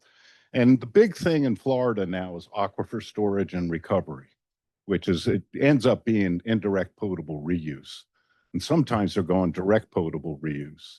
But that's where your sustainable technologies, I think, can really play. And this is a big issue in Florida right now, is getting the water clean enough to both inject it in the ground and then taking it out of the ground with its arsenic and whatever that may be in it, and cleaning it up before you can use it again. So just, kind of want the thinking about the ideas of how we can replace data center water usage with sustainable sources, so as to make them basically water neutral. And that this involves treating water that's generally not potable now and getting it available and into the water supply business. So, I just wanted to point that out, that this is something that I'm hoping all your companies are looking into, because it's a very viable alternative for the future. Yeah, I fully agree. Yeah, I absolutely agree. And I think the key with those ASRs, as aquifer storage and recovery units, is that, yes, you're taking that water, you are storing it in that aquifer to be used at a later time or to be used during, times of low flow. One of the things, and this comes from my experience owning and operating ASRs, is you have to ensure that water that you're putting in is your water, right? Because I think, to your point, right, is you're treating that water as it's going into the ground, and then you're treating the water as it's coming out of the ground. So you're double treating the water to send back out to distribution system. But you have to ensure that you have the validity that water is yours, right? And that you're not grabbing native water, right? So it's really important. I think moreover is as we continue down this road of data centers and the usage that comes from them, I think there's a wonderful opportunity not to just talk about reuse, but really talk about, the constituents in the water that the data center is looking for. Can it be non-potable water, right? Can it be some other, some other water that has a different constituency than, potable drinking water that gets sent to a residential home or to a commercial business? I think that's where the conversation really needs to go. Yeah, and that also extends beyond data centers. So the need for reuse, recycling of water is something that cuts across all industries, and there's a big push in demand in this area, or pull in demand.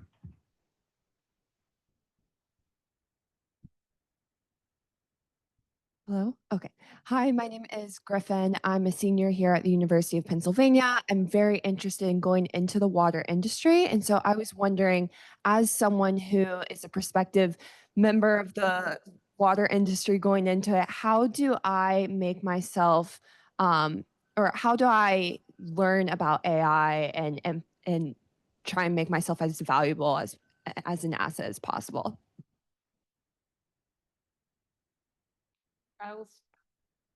I'll start, but since I'm not in the hiring business, I'll let the other panelists conclude. One of the things that I also want to emphasize is that AI is the hot topic. And yes, there are tons of positions open where AI is the focus. However, remember that AI is only as good as the information that you feed it. So if you are doing fundamental science, if you're doing earth and environmental science, if you're doing specific areas of research and learning, remember that your learning is just as valuable as AI itself. Okay, so yes, there are many different ways that you can have access to the knowledge, and you should totally do that. Penn Engineering has an AI online certificate if you're interested. But remember that what you've learned at Penn is going to be just as valuable, and don't forget that. And I think to add to that, and Griffin, I remember meeting you at last year's event. Remember, AI is a tool. It should not be the sole basis of what you do or how you go about it. So I would encourage you to learn more about AI, learn about how it can be applied. But listen, as much as I'm sitting on this panel, I'm still learning about AI, and my colleagues are still learning about AI and how we can apply it to really solve some real complex issues and problems we have in our industry. But I think with that said, is you've gotten a wonderful education at this university, and I think that you have had some experiences that really give you a leg up, I think, on a lot of your peers and a lot of others in the market. Really make sure that you understand that AI is just a tool, right? Just like all the other tools that you've learned and that you've acquired here at the university. And when you go out and you're looking to get into the water industry, yes, make sure that you share that, but realize that it's just a tool. Absolutely. So, and when you're interested in working in the R&D side of things and the development side of things, we're still basically looking for good scientists, good engineers that come with being comfortable on the data side and have had some experience, some exposure to AI. But in principle, we want to work with you to develop new chemistries, new integrated solutions where the fundamental education is still absolutely relevant.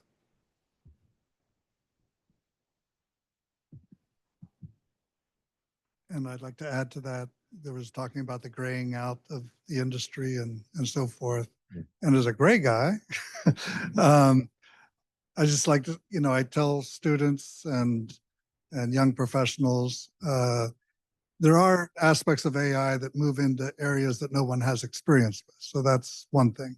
But plenty of what we do is not really new.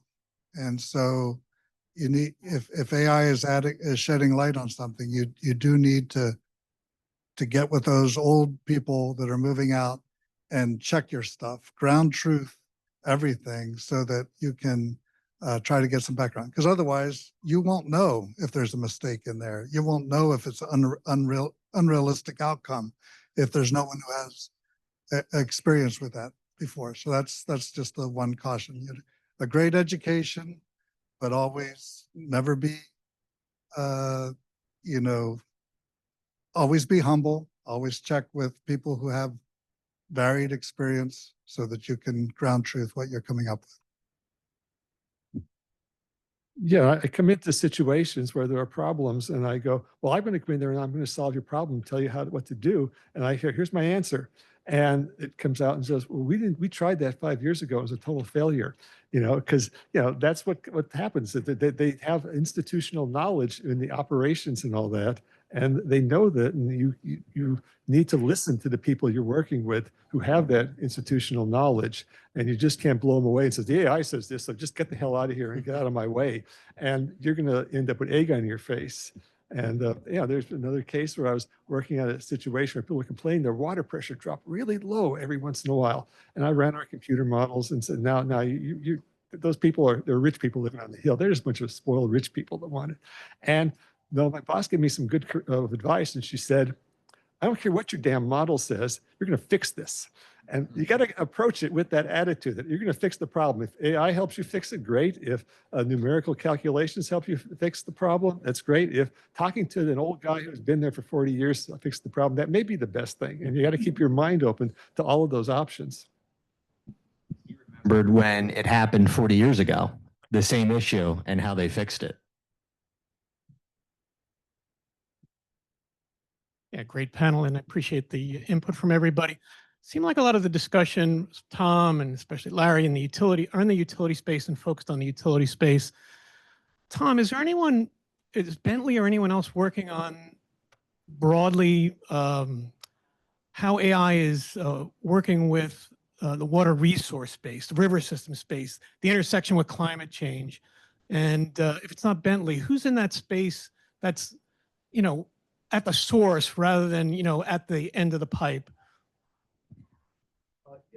We do some work in that area, but our stuff is more focused towards the infrastructure. So that's the pipes out in the street and tanks and stuff, at least my group. But we have so many groups in Bentley, I don't even know what some of those people are doing. And I'm sure there's somebody there doing that kind of thing, working on that type of question right now. But it isn't me right at the moment.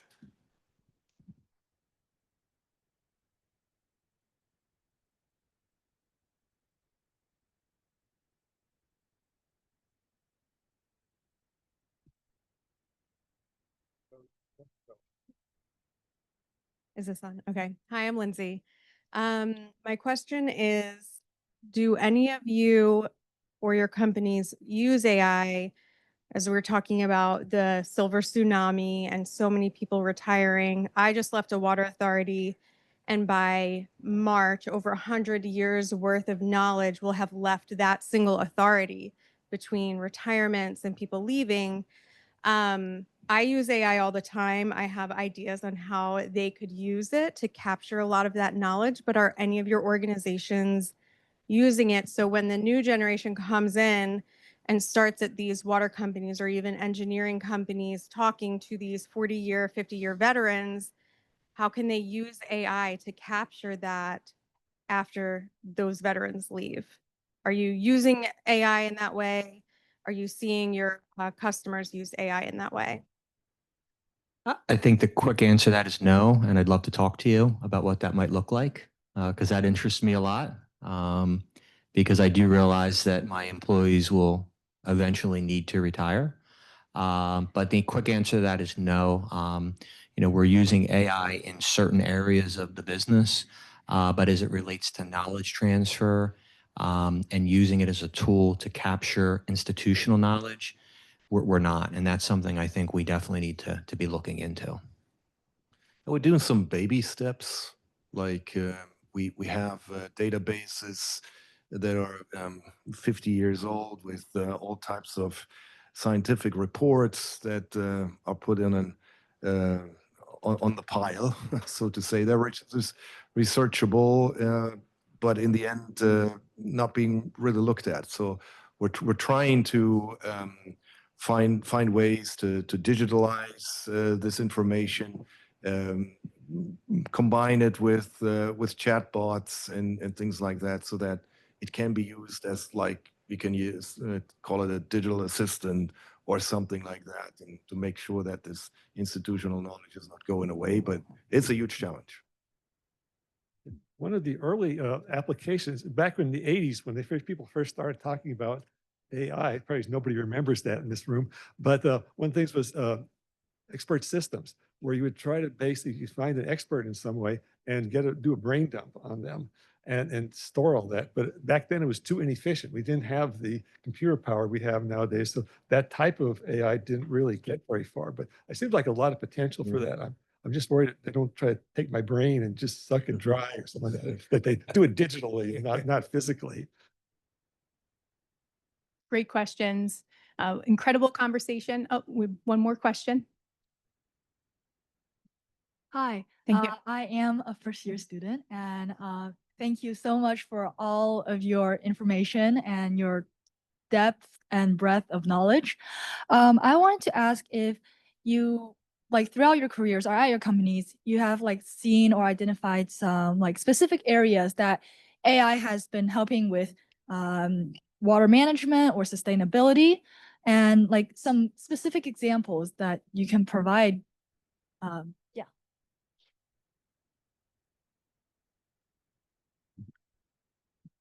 Yeah, we have built a system, started with the paper industry, but it's something we want to expand to other areas, where this is now running on, I don't know, 20 paper machines across the company, across the country, where we take data points from all areas on the paper machine in order to help the customer run their operations more efficiently, with less water usage, with less energy consumption. And the fact that it is working is supported by the fact that there are some corporations who have, after the first time we implemented it, rolled it out at multiple paper machines. We're trying to use this kind of the same principles for other industries, and always with the intention to reduce energy consumption and water usage. I think just to add to that, I think that there's many applications that AI can provide value as it relates to the management of water, the management of infrastructure, and providing a more efficient operation. And I would say, I don't think Veolia is alone in this. I think all water providers were right at the cusp of it. So obviously you're the future, right? So hopefully you'll be part of that, because it is, like I said earlier, I think it really is a tool that needs to be utilized, and it really can help with workforce and workforce development, not just from a ability of transitioning from that older generation or that development, but also to really engage and retain top talent. Thank you all for the questions. They were great. What an incredible conversation. And maybe it all comes down to this: is the systems that move water and the systems that move thought are starting to become one, and you're standing at that confluence. So thank you for our panelists for your insights and being here, and take time during the networking session to go to their company tables and continue the conversation. Thank you all.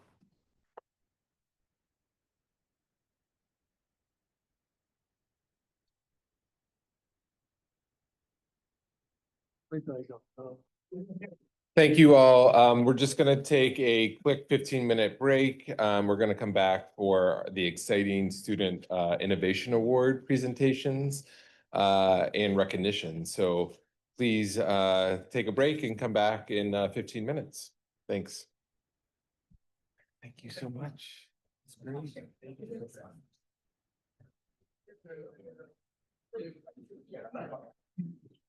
Really appreciate your time. I know it's a lot of Thank you.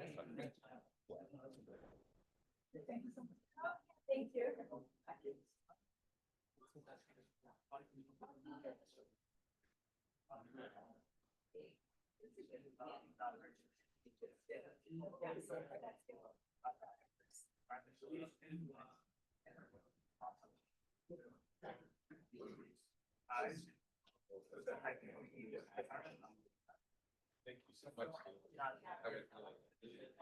Love your insight.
Yeah.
Yes.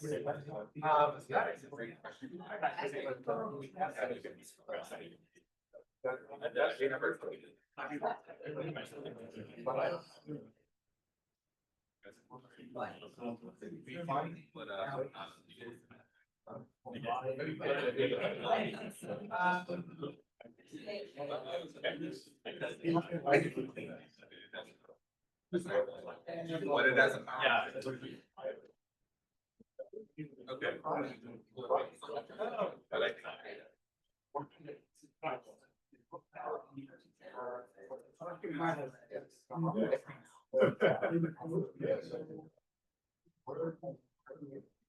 Okay.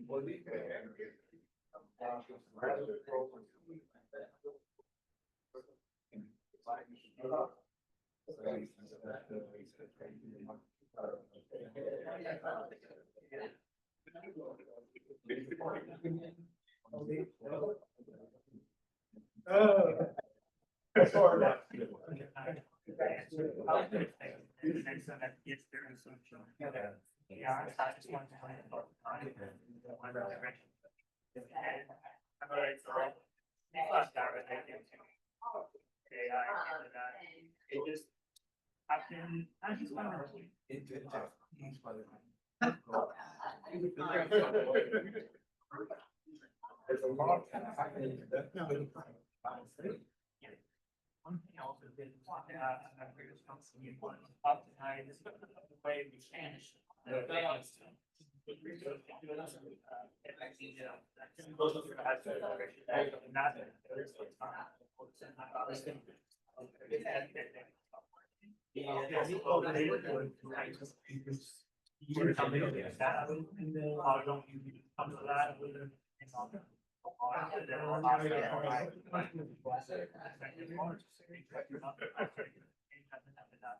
Necessary.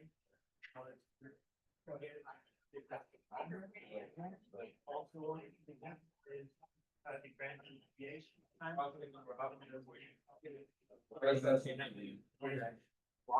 I was thinking soldering.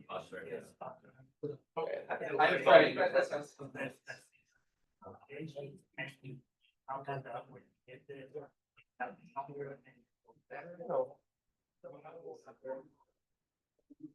Or you could have my back over my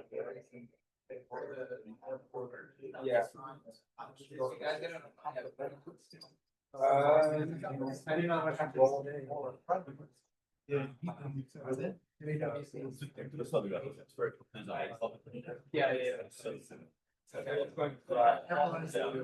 I started saying here. Both here. Wait, first CB driver. I don't think ever, but I don't think. Wow. They changed it. Yeah. Oh. I guess like that burn. Which makes sense. I love how you. I actually. It's doable. It's just like. Yeah, like I want to say like. I hate separate. Oh, yeah.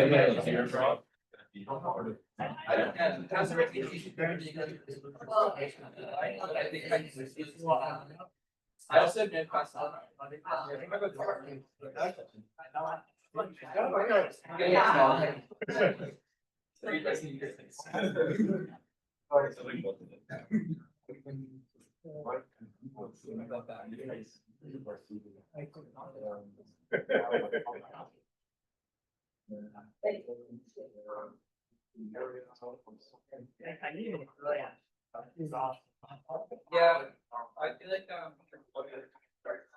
I feel like Prince, yes.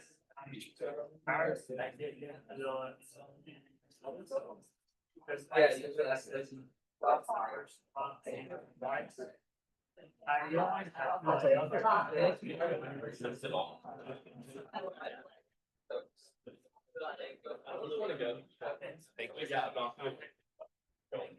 Hi again, everybody. Sorry to cut your networking short, but there'll be more time after this. We're going to start the student award presentations in the conference room where we just came from. So if you can make your way in, some of your fellow students will be presenting. Also, there's a bicycle that is on the wall in the conference room. We need to remove that. It cannot be in the building. So if you can take that outside, that would be great. Thanks.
I'll definitely do it. All right. Thank you very much.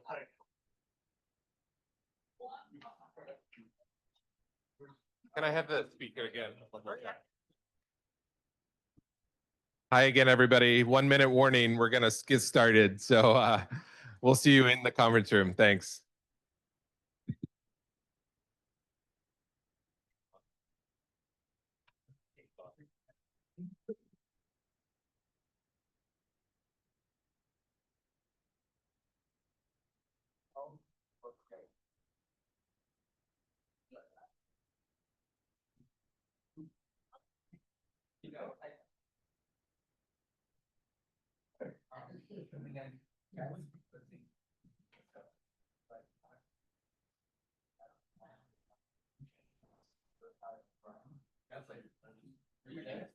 Oh, okay, yeah. And I was like, this is kind of the original intent.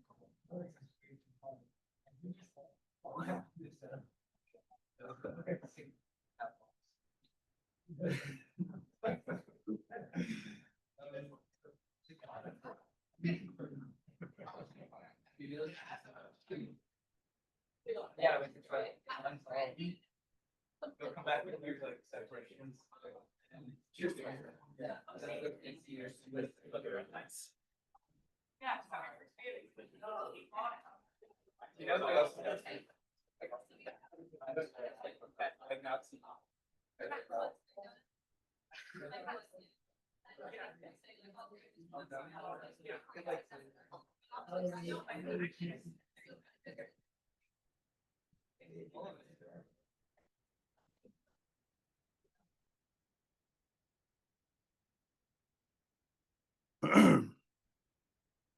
Hey, we're going to get started.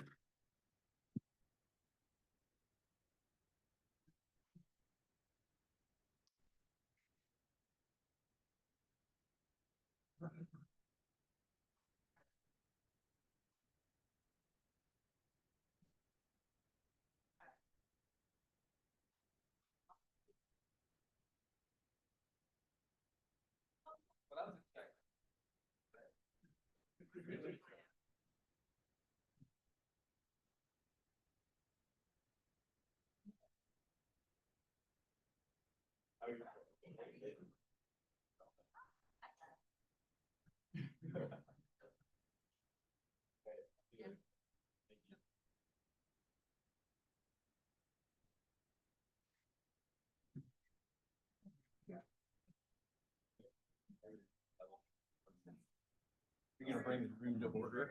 Yes, I am. I was waiting.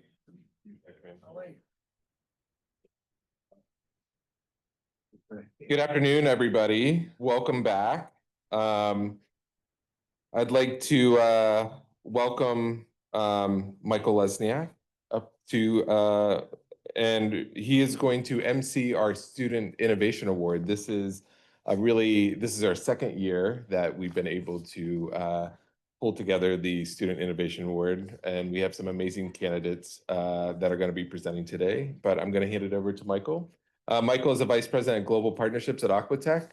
His bio is in the actual pamphlet, so if you want to find out more about him, please read that and talk to him afterwards. So Michael. Hey, thanks, Brenton. I need my notes back though. So thank you. So Brenton also asked me to say a few words about AI, which is something I'm very passionate about. And Joanne pointed out to me 3 years ago, we were having one of the executive roundtable meetings, and I said, hey, we had to talk about AI for water treatment. And everybody's like, AI, what's that? And that was only 3 years ago. So we use this so fluid today, but we've come such a long way in just a couple of years. I think I told a story 3 years ago about going to IBM and trying to get on the Watson waiting list to do a real artificial intelligence program for a big company I was working with. And it was $1 billion. And that was to get on the waiting list. You had to put your money down, deposit $1 billion. And of course, our board of directors said, well, let's do it. But we never actually got up to get our project done, even though we pledged $1 billion. So one of the comments I made was, wouldn't it be great if everybody could have AI for free? And here we are 3 years later, what blows me away is these tokens are free and AI is free and it's available to everybody. And as students, I mean, you can start innovating in your dorm room tonight and you could build something great for free. I think the piper will come for his paid tokens. And but you have this window of opportunity. I think it's $612 billion that we invested this year in tokens that we're doling out for free, which is absolutely phenomenal. I don't think there's ever been a time in the world where you have so much opportunity. So I want to talk about 3 points. First, Aquatech. Second, AI and water management. I'll give you an example how we're using it in predictive maintenance, an example how we're building partnerships using AI, and then also expanding our business through AI quickly so we can get on these innovation awards. So Aquatech is we do water purification, 60 countries, mega projects, think big desal operations, things like that. So AI in water management, traditionally was driven by people intuition. Today, we take large volumes of data using AI, and we actually solve problems faster, and in some cases prevent them. That's happening. In many cases, for predictive maintenance, we don't wait for things to break. We get told they're about to break, you should fix them. I mean, this is real stuff happening. When I think about AI and partnerships, last week I was in Phoenix SemiCon, which is the big conference where all the people that make semiconductors come together. And we presented a paper that we've been working on for 2 years, looking at the risks of water on the supply chain of chips globally. And we use an AI program to get us started, to analyze risks. We work with 25 companies, 40 people, 87 water basins. If you go to my LinkedIn page, there's a QR code. You can go to the paper. You can see the data sets. You can see how we built it, how we did the agent, how we use experts to figure out what's hallucination, what's not. And then what's the path forward? Using real data, which that's kind of the easy part now. The hard part is making stuff happen, getting people to do things, policy, investment. The data has really become, it used to be really hard. Took tons of people, tons of money. Now it's almost free. But the hard part is still, and somebody made the comment, like, what do you need to do in school? Well, get out there. I mean, meet people, learn how to communicate and get things done. That's still the hard part.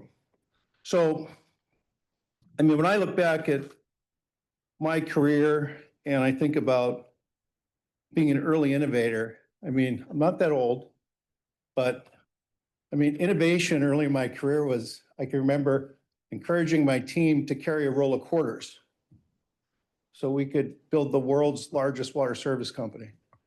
You might say, what's that have to do with innovation? Well, they came up with like drive-up payphones. And it was like, hey, we could be faster. We drive up to the payphone, talk on it, put a quarter in. We don't have to go home, go to the office. We can get business done faster. Then we got pagers. That was like super cool. Like somebody could, oh, wow. So he's calling me. Then to go find a payphone you could drive up to, put in your quarter. And then we got fax machines. I can remember I had fax machines in all my offices, in my car, and my computer. And then computers came out. It was like, oh my gosh, it's incredible. But always adopting whatever came next. And I don't think AI is as big as quantum. Quantum's coming. Agentic is coming. So this is just the beginning. So you got to figure this one out and then be ready for the next one that's coming. And then how are you going to apply it and change the world and do great things, which we're going to talk about today with our innovation awards. So we've got 6 presentations. And these are creative, impactful ideas that address today's most pressing water challenges. We've got 3 graduate students and 3 undergraduate students. And each finalist will have 5 minutes. I've already used 10 minutes, so apologize for that. We'll have 5 minutes to hear their proposal, and we'll have brief remarks or questions from the judges, which I am one of them. I'm going to confess that for the scoring, I actually used a little bit of AI to score because I didn't have time to read all the papers. So I use AI for things like, I'm not real good at looking at things negatively. I'm very optimistic. My weak spot is I look for the best in every pitch. I look for the best in every idea. And Jeff Bezos, if you read any of his stuff, in almost every meeting, any statement you make, he's thinking, why could this not be true? why could this not work? He's not thinking about, oh, because everybody's telling you in the meeting all the reasons why it's true and why it works. But every single question in his mind is about why will it not work? But ask AI, like, why these projects won't work. Ask these, questions about, feed these in as we're talking through these great ideas, and get your list of 5 reasons why it's going to fail. And when you're innovating, you get blind spots, and you'll get this unencumbered data that you have to look at. And as judges, we have to look at your great ideas and score them. And there's only going to be a couple of winners here. So with that, I will turn it over to our first presentation, Cooper Loveless.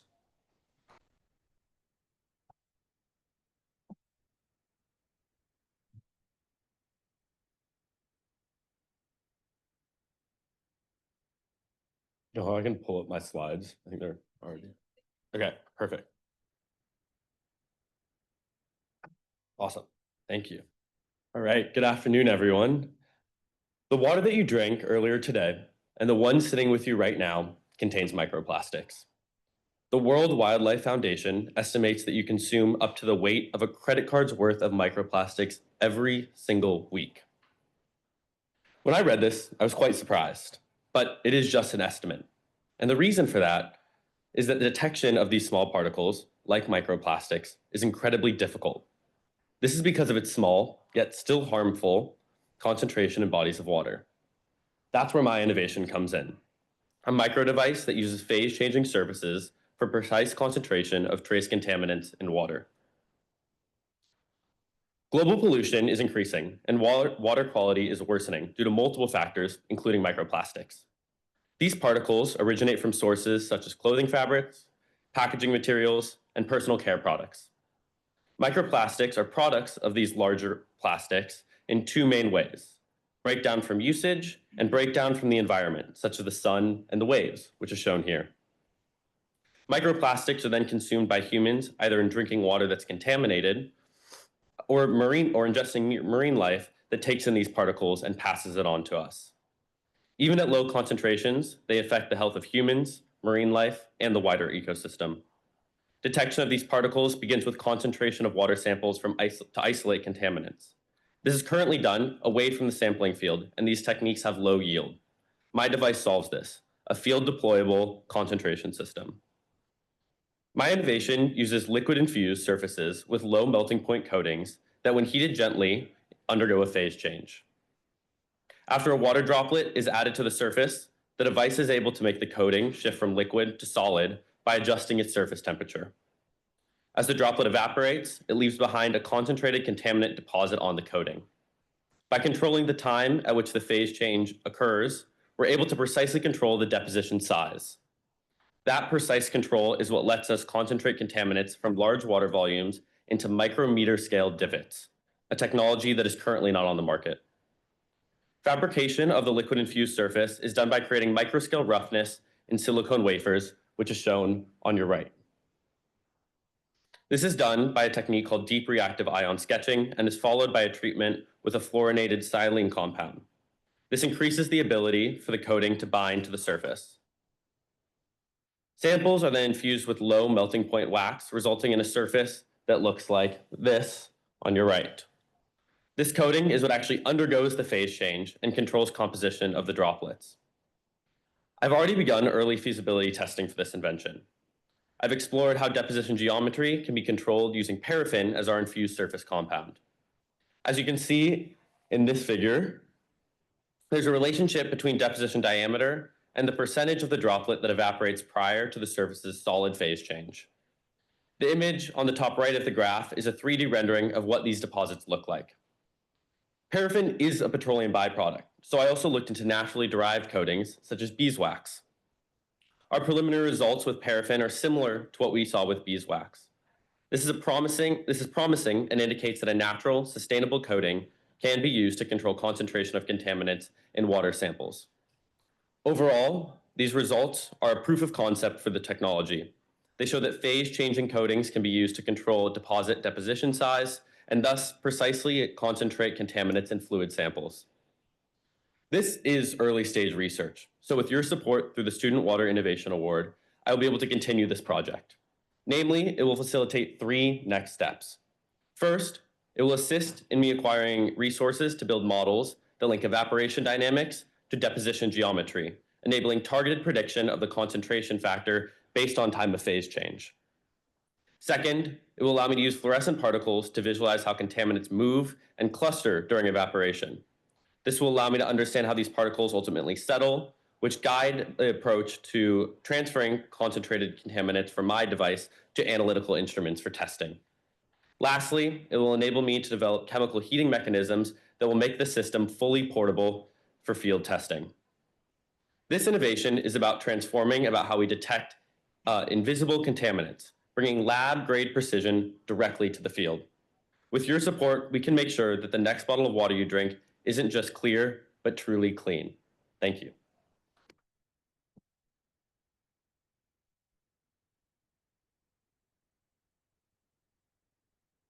You want to do remarks now?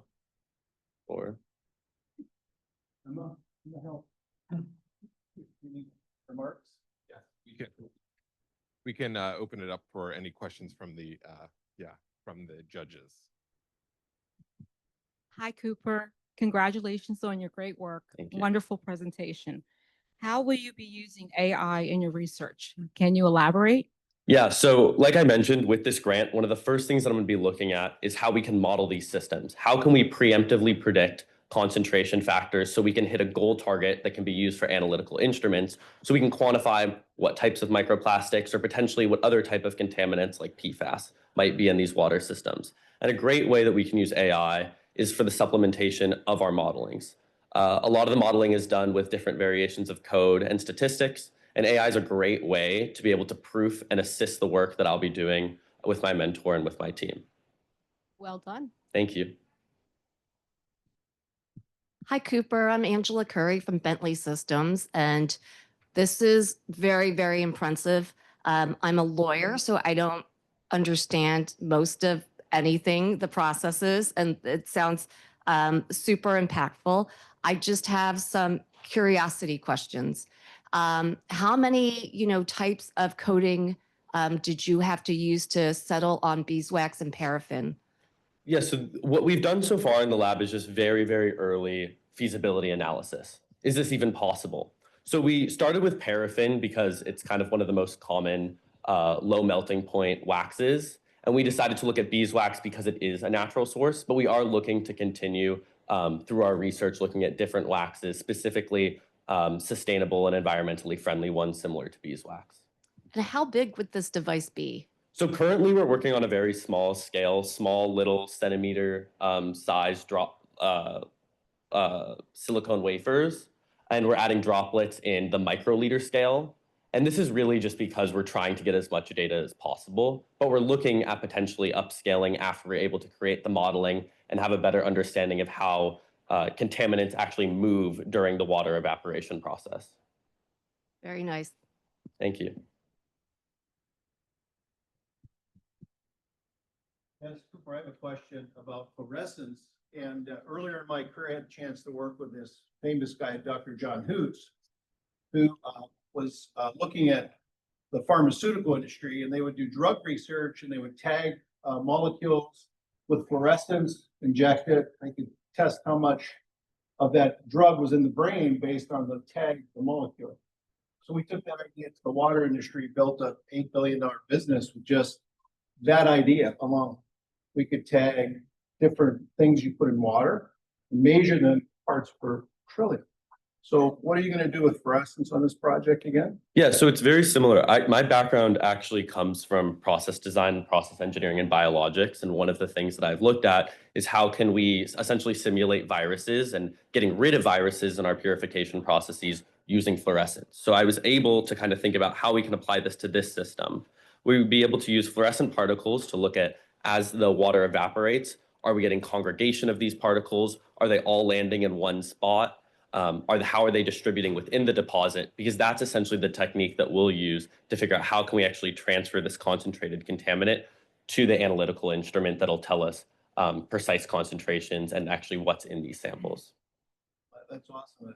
He's winning my heart. I think the guy knows it. So that's great that you're thinking that far ahead. So great work. Thank you. Thank you.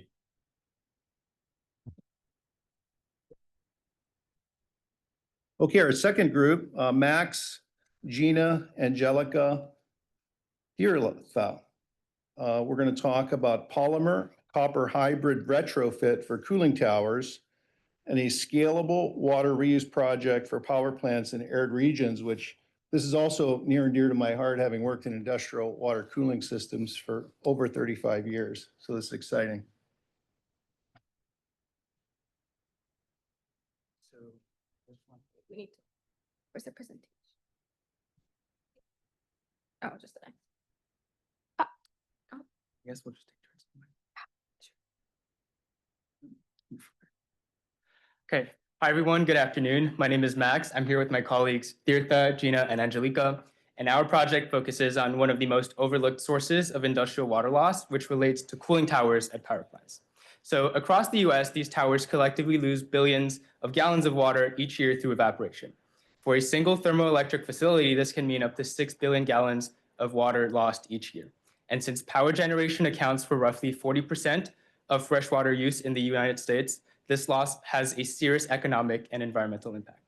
Now, this problem is even more pressing for inland and arid regions where power generation competes directly with agriculture and local communities for water access. And as water scarcity increases each year, with industrial regions facing a 10 to 20% decline in water availability by the year 2050, improving our water recovery systems is not only a matter of sustainability, but water equity as well. Now, this is where our solution comes in.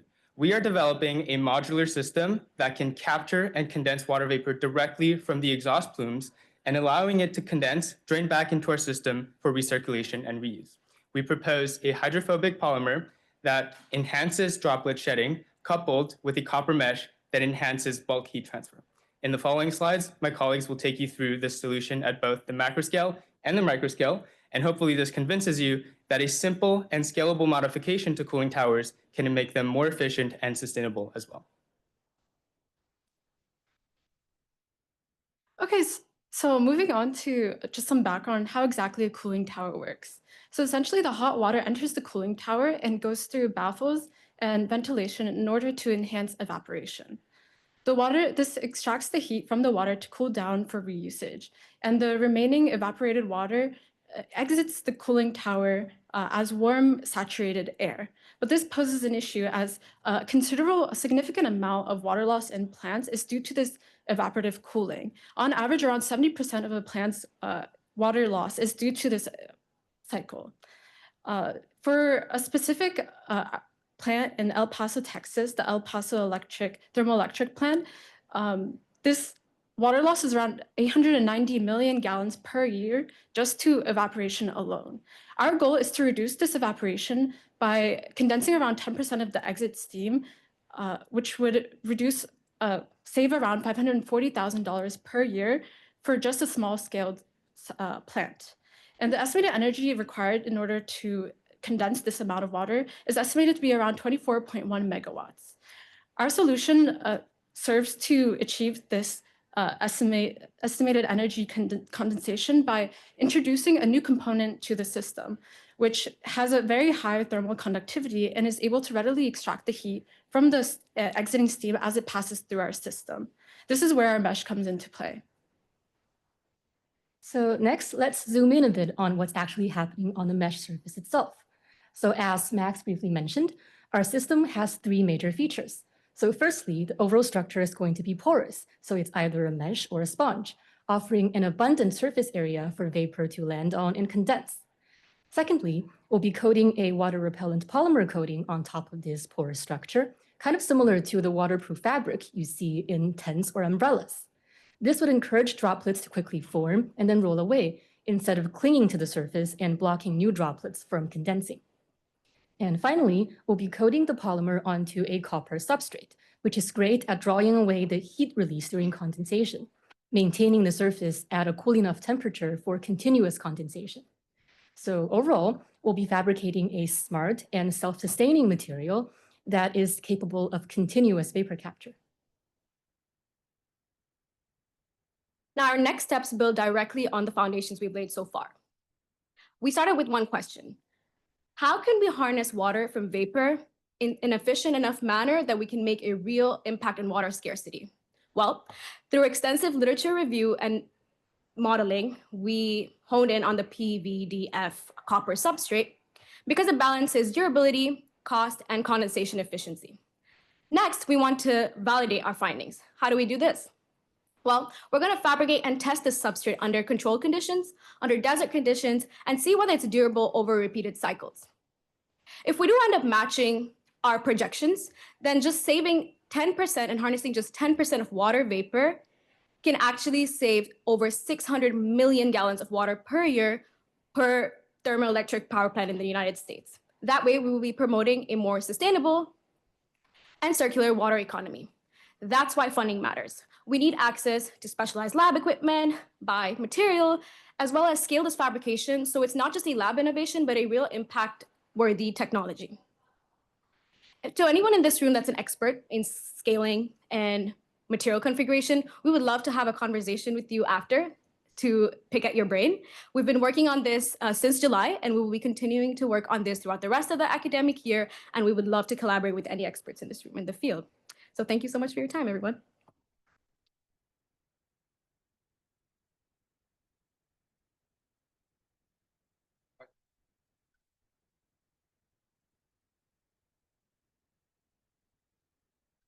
Besides, potentially winning the innovation award, who do you think your future investors could be, and how do you plan on executing those relationships?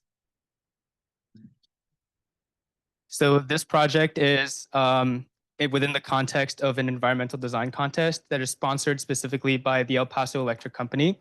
And they power communities, specifically in rural and inland regions where they do not have access to large bodies of fresh water. So this problem is pressing, and there are so many communities that are in this inland region that need this problem to be addressed, because as water costs increase, currently it is priced at $6 per kilogallon, and this is going to rise very quickly to 6.5 and 7 within the next few decades. So there's a lot of economic driving factors behind this, and at least on our end, there is a need for this technology.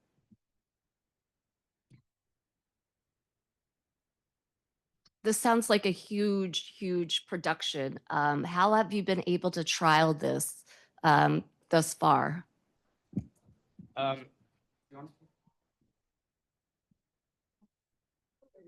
Sorry. So as you mentioned, this is a huge plant. It's over 170 acres long. So in order to model it first before doing any benchmark testing, we wanted to do some general energy balances. So we have some values that the El Paso new plant gave us. And we essentially use that in our calculations to create some estimates. And then we plan on creating a benchmark scale of this. So I believe it's 200 to 1. So we would replicate this on a more a smaller scale, essentially, yes. And I guess it's worth mentioning also on the same line that we will be working closely with El Paso Electric as well. And I think that would be very helpful in our future trial stages to continue working with the real plan and the real consultants there. So I thought it was, worth mentioning. Any other questions? Maybe? Yeah, I have a question. In this space, there are a couple of commercialized companies already. I'm just curious, did you do an IP review, and what's different about your solution than some of these companies already out there practicing? Yeah, from an IP standpoint, one of the largest players, their technology is based off of thermosiphons. The downside to that is these are quite expensive, and if we think about the problem from a CapEx perspective, it does require a significant investment before you can recoup it and see benefits over time. What we propose is a modular system that is simple and scalable. So power facilities that currently have cooling towers do not have to design a huge retrofit to be able to implement this technology. So this makes it less capitally intensive. This makes it adaptable and scalable for different power facilities that do have different types of tower configurations. So we do cater to not only one specific power facility, but I would say that the broader market out there.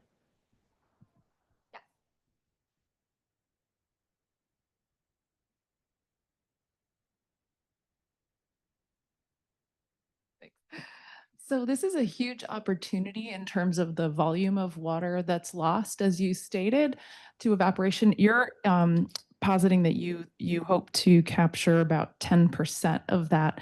Do you see that limit staying? Like, is there some reason that that's kind of the upward cap, or you think you could improve upon that and make an even bigger dent in that problem, or capture even more water? So 10% was a conservative estimate. Of course, we are aiming to recover more of it. The issue really comes from scaling laws that really are nonlinear, and it becomes really hard to model at our current scale. We have begun testing, for example, for the hydrophobic polymer. We're doing hydrophobicity tests, and based on these initial data points, we are estimating conservatively 10%. But ideally, we'd be getting 20, 30%. And of course, the more water you recover, this means the more money the power facility saves, which means the more money they'd be willing to sink in as an investment for this technology. So we're keeping our numbers conservative, but of course, our ambitions are quite high.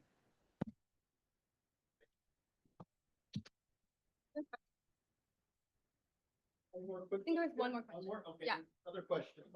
Yeah, Make yes. this quick. Sure. I was just wondering if you could explain a little bit more about transfer aspects. Power plants are running, if not 24/7, the hours a day.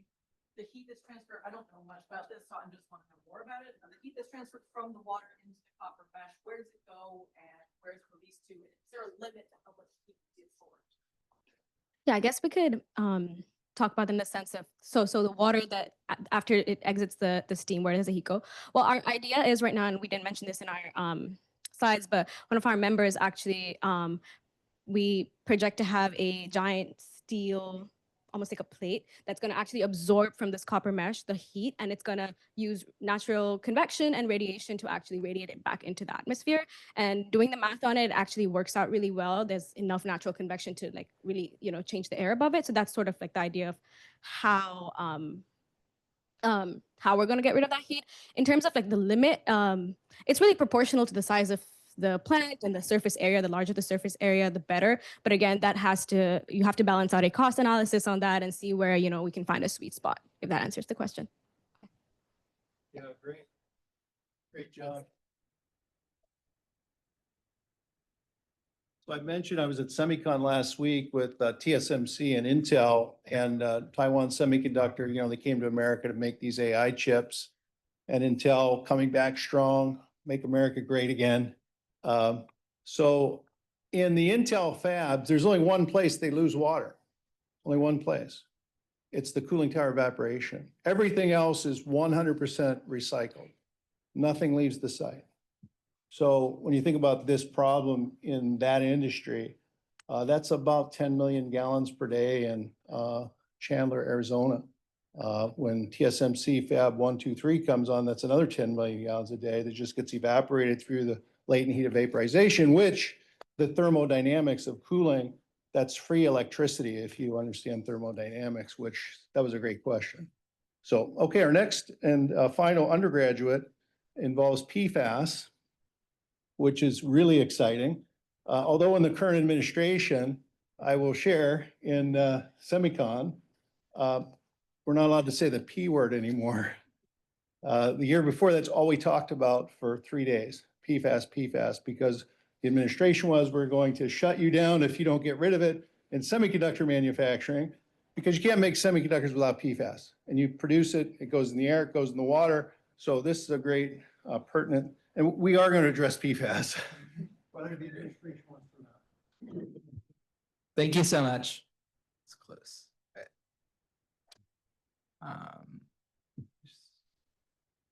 Just clicker. Good afternoon, everyone. My name is Jack Leitzel, and I'm excited to share with you about an independent project that I've been working on since the summer, a molecular solution for forever chemicals. Forever chemicals is a term used to describe PFAS, which are a type of molecule containing many fluorine atoms. PFAS do not occur in nature, but over the past 75 years, they found their way into a variety of consumer and industrial products. Think your nonstick pans, the waterproof coating on your rain jacket, or the foam inside your fire extinguisher. But once PFAS get into the environment, they stick around. This map shows what the problem looks like in Philadelphia. Each dot is the water supply of hundreds or thousands of people, children, families, perhaps even members of this audience. The light blue dots mean that there's more PFAS in that water supply than what the EPA considers safe. So basically, we're all drinking this stuff. Now, why is that a problem? PFAS have been linked to a wide variety of negative health outcomes, including cancer and endocrine disruption. And the highest levels of PFAS are often found in low-income communities. This is concerning because the only currently available technologies for PFAS decontamination, like reverse osmosis, cost thousands of dollars, out of reach for families already struggling to pay for water itself. Now, I don't know about you all, but I believe that everyone should have access to water free of toxins, regardless of income. But in order to realize that, we need a new, cost-effective, low-energy technology for PFAS removal. That's why I'm interested in metal organic frameworks. So what are metal organic frameworks, or MOFs, as they're called for short? People often refer to these as molecular building blocks, but I like to think of them as molecular tinker toys. If you didn't play with tinker toys as a kid, they have two kinds of parts. They have these circular connectors with slots in them that are similar to the metal ions in metal organic frameworks, and then these long linear linkers that are similar to the organic ligands in metal organic frameworks, or MOFs. The idea behind a MOF is that when we put together our linkers and our connectors, they're going to form this three-dimensional framework structure, and the structure is going to have pores in it, or these like tiny spaces between the linkers, and the size and shape of those pores depends on the length of that connector and the length of the linear part and the shape of the connector. Now, you can see that if I'm clever about the connector that I choose and the linker I choose, I can make it so those pores are just the right size and shape that when a molecule of PFAS comes around, it gets stuck in those pores and can no longer escape. Now that sounds great, but can it work in real life? Over this past summer, I created a variety of these MOFs, and I found that I could create a MOF capable of removing 98% of the PFAS from contaminated water. In addition, I figured out that if I washed the MOFs with a dilute acid, I could clear out the PFAS from these pores or regenerate them, which means that the MOFs can be repeatedly reused to remove PFAS over and over. Next, I'm planning to take things beyond lab experiments and put MOFs into water filter cartridges to create a practical PFAS removal device. In the long term, I'm hoping to make MOFs a part of municipal drinking water treatment. Their reusability means that even a cash-strapped small-town utility could install filters once and remove PFAS from their community for good. Everyone deserves water free of toxins, regardless of what they can pay. I hope that I can count on all of your support as I work to make clean, PFAS-free water a reality. Thank you.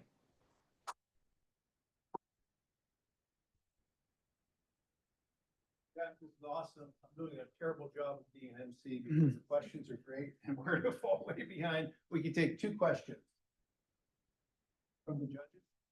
Two questions. Yes. Have you patented this yet? So we, with my PI, we're working to file a patent that's in the process right now of getting done, but not filed yet, but working on it. Good. That would be my legal counsel. Yeah.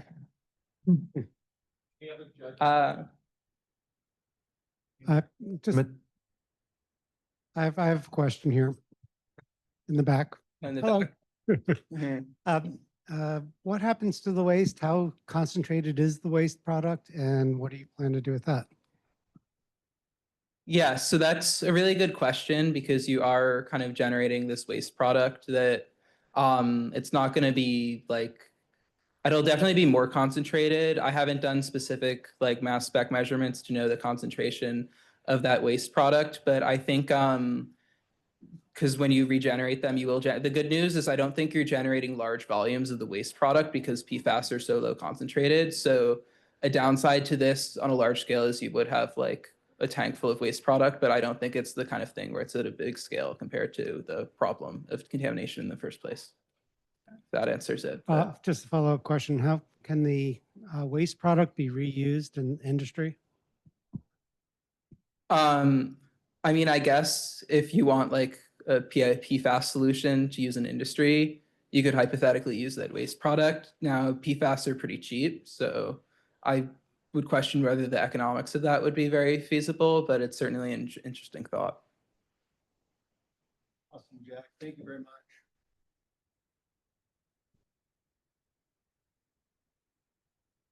Thank you. I think you've been watching Shark Tank too, by the way, because that was a really good presentation. We're going to move on to the graduate presentations. And so the questions have to get tougher for these. So, and this is Carolyn Barnhart, and we're going to talk about constructed floating wetlands for PFAS remediation on the Delaware River near a chemical plant.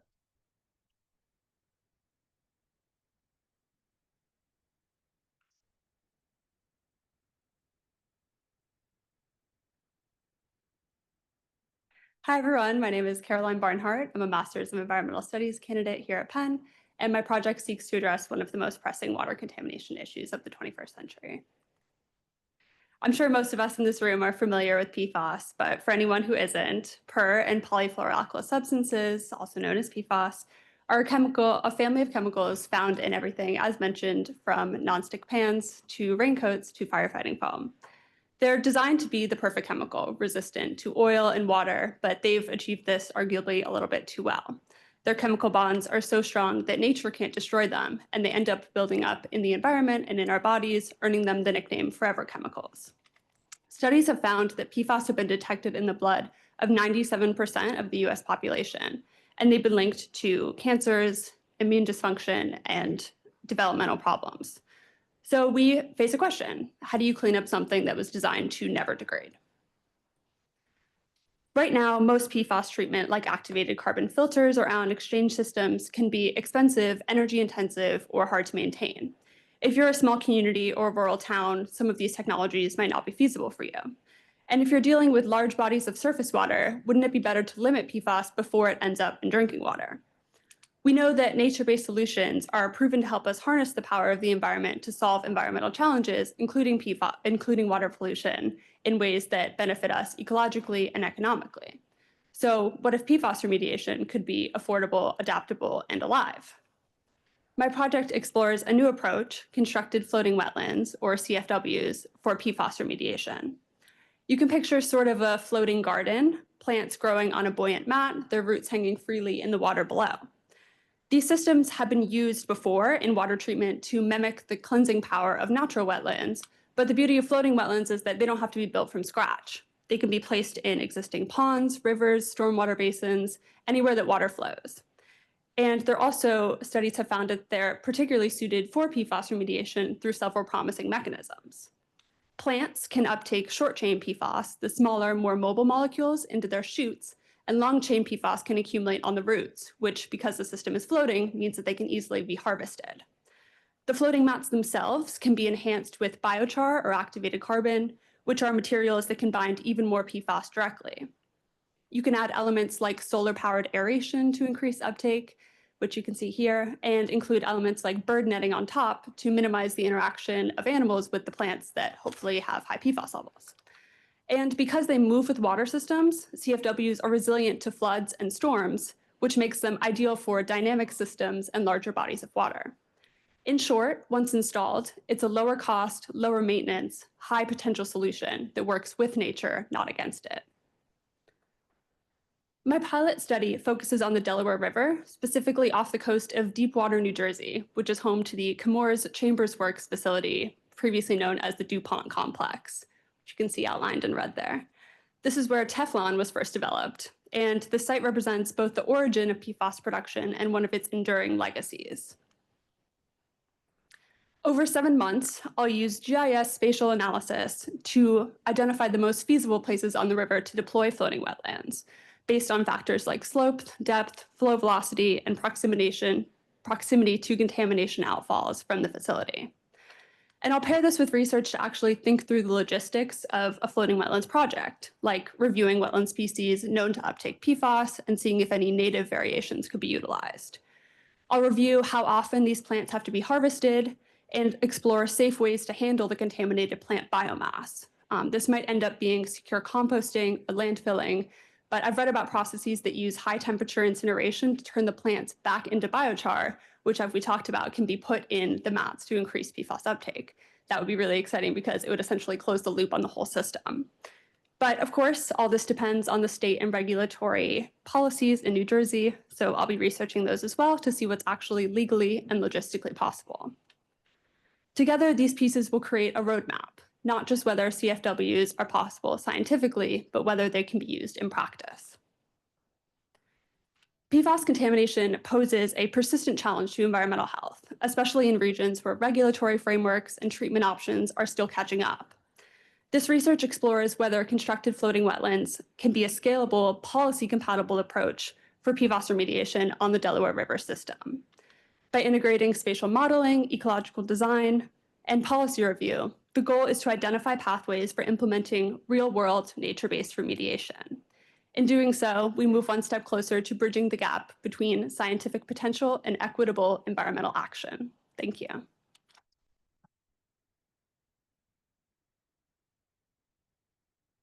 Well, that was great. 2 questions from the judges, really hard questions. Or not. Well, Powers gave a really hard. This isn't a really hard question. Where do you see yourself in 5 years? Oh, wow. Definitely in the water industry. I've been really inspired talking to a lot of the people here today. And yeah, I don't know exactly where. I love nature-based solutions. And I have a biology background as well. So something like this is really exciting to me because it combines that with, innovations in the water sector.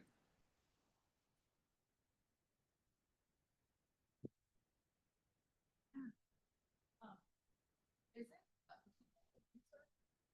actually for that one-to-one PFAS uptake, or is that known, or is that like maybe? Yeah, that's known. It's mainly scientific studies that haven't been done in actual bodies of water yet. So they I know they take it up, that harm, is that known, or is that still? Yeah, I think the netting on top is more just to minimize, because we know that it bioaccumulates essentially. So we just don't want birds thinking that it's habitat and eating, plants and bugs and things that live in them, if that makes sense. If it's meant to be more of a treatment option than like a place to live. Awesome, Carolyn. I love these nature-based solutions, and I love the fact you're going to be in water. So thank you so much. Yes, thank you very much. It was great. Our next presentation will also be involving landscape design and nature-based solutions. This is from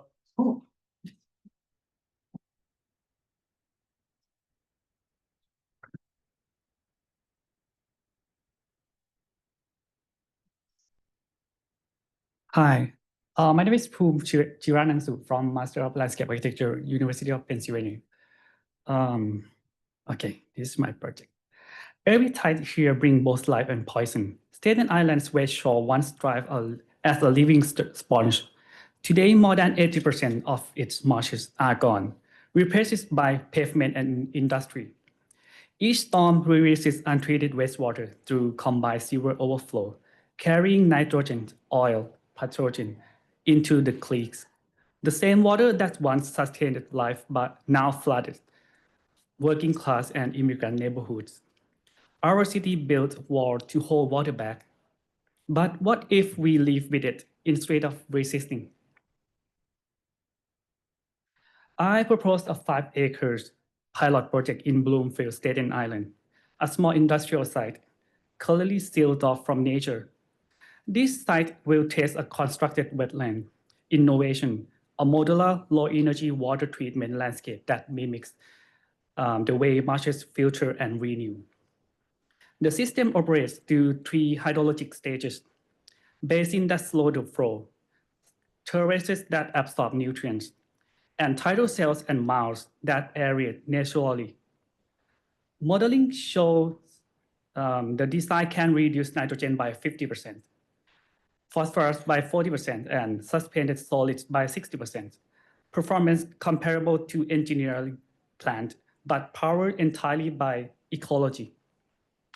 If successful, it will demonstrate how landscape can perform as the infrastructure, cleaning water, restoring life, inspiring community, and reviving the Atlantic cod's rare-part frog, which was first found in this area and marked as the endangered species right now.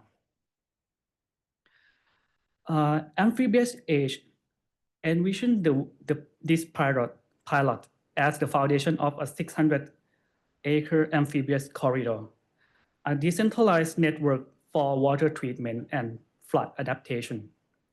Traditional wastewater plants are fixed, hidden, and energy intensive. This system is flexible, visible, and living, combining wastewater treatment with tidal restoration through adaptive landforms and native vegetation that strengthen with each tide. It's replicable model of urban hydrology, infrastructure that performs like a machine, but breathes like an ecosystem. My goal is to prove that water infrastructure can also be a public space and educational, ecological, and civic resource. True resilience is social as well as ecological. Staten Island's West Shore has long been a sacrifice zone. Polluted backyards, flooded streets, communities left behind. Through partnership and stakeholders, this proposal will engage residents and students in water testing, wetland planting, and citizen science. By linking public participation to environmental restoration, we transform a forgotten industrial cost into a shared learning landscape. This project doesn't just restore wetlands, it restores agency. So supported by partner, proposal outlines a realistic path from a 5 acres test bed to 100 acres in 3 years, and eventually a 600 acres network of the amphibious infrastructure. This approach is replicable, open source, a modular wetland unit adaptable to local hydrology and community capacity. If implemented, the system could reduce flood depths by 25%, capture 5 tons of carbon per acre annually, and triple local biodiversity. Beyond metrics, Amphibious Age offers a new way to think about the water innovation, one that merges ecology, engineering, and equity. It's proof that landscape can be a laboratory and a design instrument of change. A future where water is no longer the enemy, but the teacher. Thank you.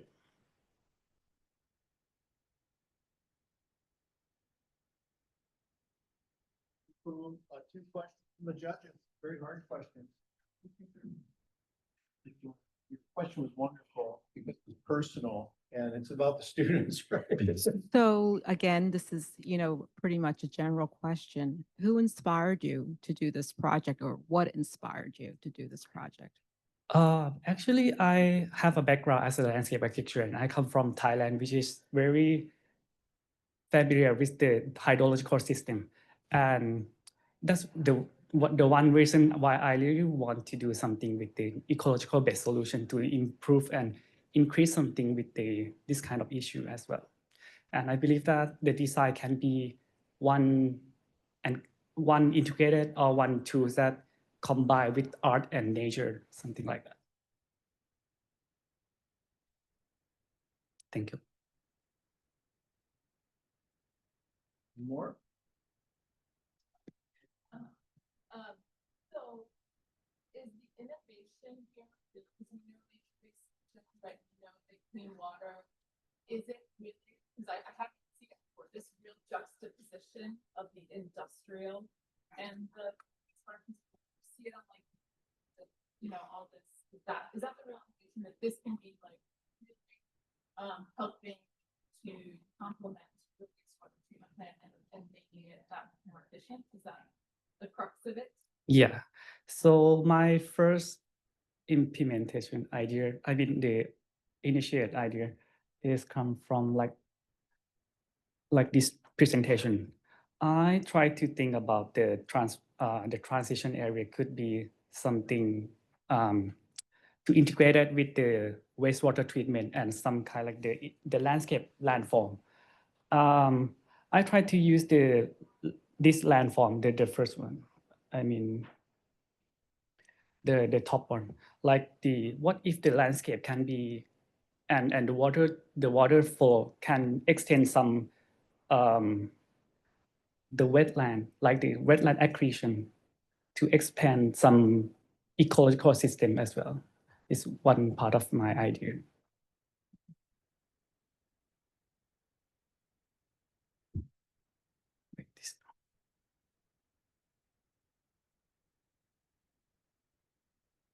I think the largest infrastructure spending in North America this year is flooding in New York. When you look at where we'll spend more money on water infrastructure, it will be around flooding, not around running out of water. So think about that. I had a chance to go to a meeting with a bunch of flood engineers this year, and it dawned on me it was a very large group.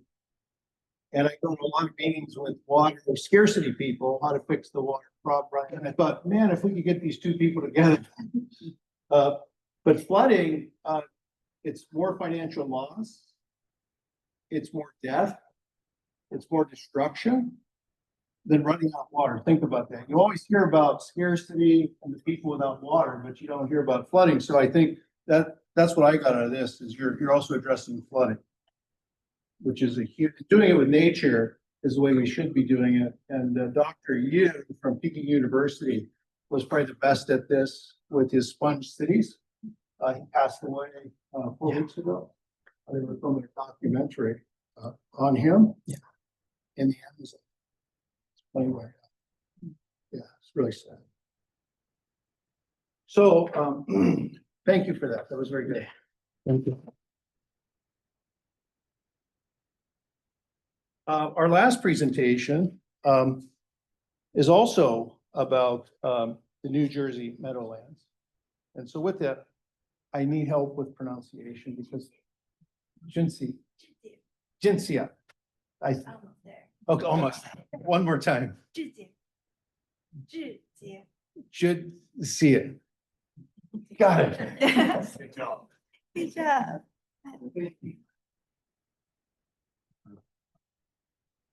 Hi, my name is Zhijie. I want to tell you about a place that sits just across the river of Manhattan, the New Jersey Meadowlands. From afar, it looks really like a strange in-between world, part marshland, part landfill, stitched with residential buildings as well as industrial warehouses. People call it the gut of the metropolis, where it's a place that absorbs cities' runoff, waste, and its dredged material. And somehow it sustains incredible forms of life. But this gut is in trouble. Rising seas and chronic flooding threaten both ecosystems as well as communities living there, thousands of residents, and tens of thousands of jobs. Every storm now stirs up not only water, but also toxins that is buried underneath the deep soil through the combined sewer overflows that links the city's infrastructure to its marshes. After Hurricane Sandy in 2012, big engineering projects were proposed. Levees, berms, tide gates, all expensive, all slow to build, all entangled in layers of fragmented governance and agencies and approvals. Meanwhile, the landscape keeps changing. Salt marsh ecologies migrate, freshwater turn brackish, and the edge of land and water keeps shifting, makes it even harder to manage. So what if we design not against change, but with it? I'm developing what I call a change-informed framework and a natural-based solution. There are three important components of it. First, design with ecological changes. Understanding that ecological drives of shifting salt marshes and meadowlands would be essential. And after understanding it, design with it. Instead of fixing the edge, fixing a chunk of wetland where they are, we prepare the ground for ecosystem to shift by designing buffers, basins, and tidal corridors that can adapt as the sea rises. Second, map dynamic vulnerability. Understanding specifically who is at risk and when would that be, make proposal targeting smaller scale and economic. Third is bridge fragmented governance and create coalitional framework that act as one living system. This means reimagining governance as part of the design process. This framework is the basis for my final year thesis in preservation department in that design school, preserving change, and also independent design studio in landscape architecture department, design with change. If the work is selected or if it's not, the goal is for this semester is to study ecological drives, analyze governance structures, and identify vulnerable sites like Mill Creek Marsh in Secaucus within the Meadowlands, a living laboratory for this area.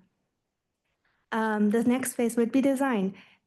In next semester, the goal is to test a natural-based solution that is both low cost and replicable.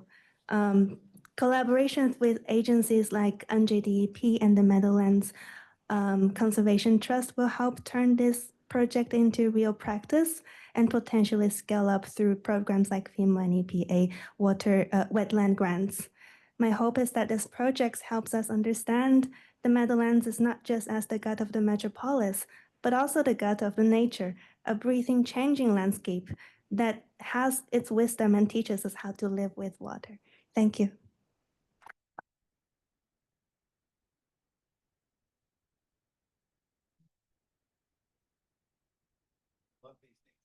Solutions. Had a chance to work with Dr. Greg Brill at the Pacific Institute doing a lot of this work. And this is really an opportunity to return nature back to nature, to undo a lot of the work that we've done. When you look at the Mississippi River now goes from flooding to drought within the same week. That's not the way it used to work. I mean, think about it when we had all those marshes and swamplands, and what you're proposing is that we get back to nature, let nature get back to herself. So 2 questions from the judges.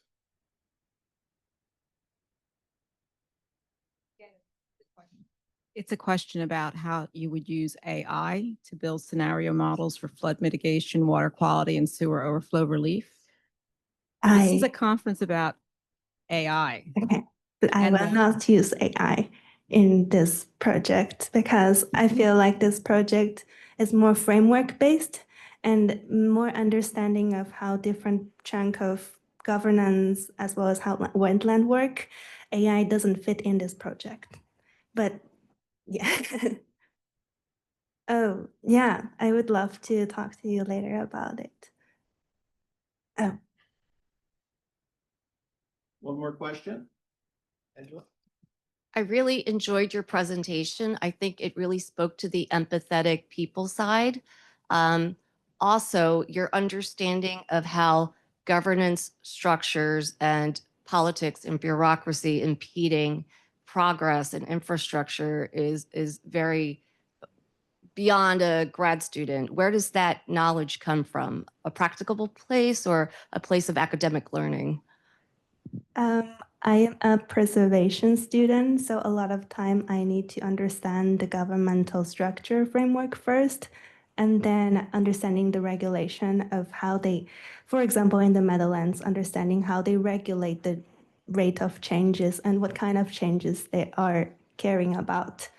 And I really feel like as landscape architecture student, also landscape architects, also understanding the governmental framework and also work with water-related departments would be helpful in long term to promote not only in our field, but also push ourselves to other fields. Yeah, thank you. That's a great question, Angela, about the policy side of water. And when you think about the difference, like I brought up Professor Yu of Beijing, the work they did with sponge cities in China, they literally would pack up 1 million people and move them out. And you just don't do that in New York. I mean, it doesn't work that way. You talk about it, you go to court for a few decades, and then maybe you get 1 or 2 people to move. Like it just doesn't happen in New York like it happens in China. And, you know, Professor Yu could go in and restore these beautiful cities that were cemented over, drained out, and return them to these beautiful meccas where the economy just flourishes and people love walking around and being outside in their beautiful new environment with, you know, lakes and ponds and rivers. That's the way we want to live. So this is fabulous. So thank you so much for that. So this has been really, really great presentations. I was blown away by the quality and the thought that's gone into these 6 presentations. It's going to be really tough for the judges. I'm so glad I used a little bit of AI before I got here on reading some of these papers. So with that, I think we're going to take a moment to do some deliberation, and then we'll be right back. Thank you, Michael.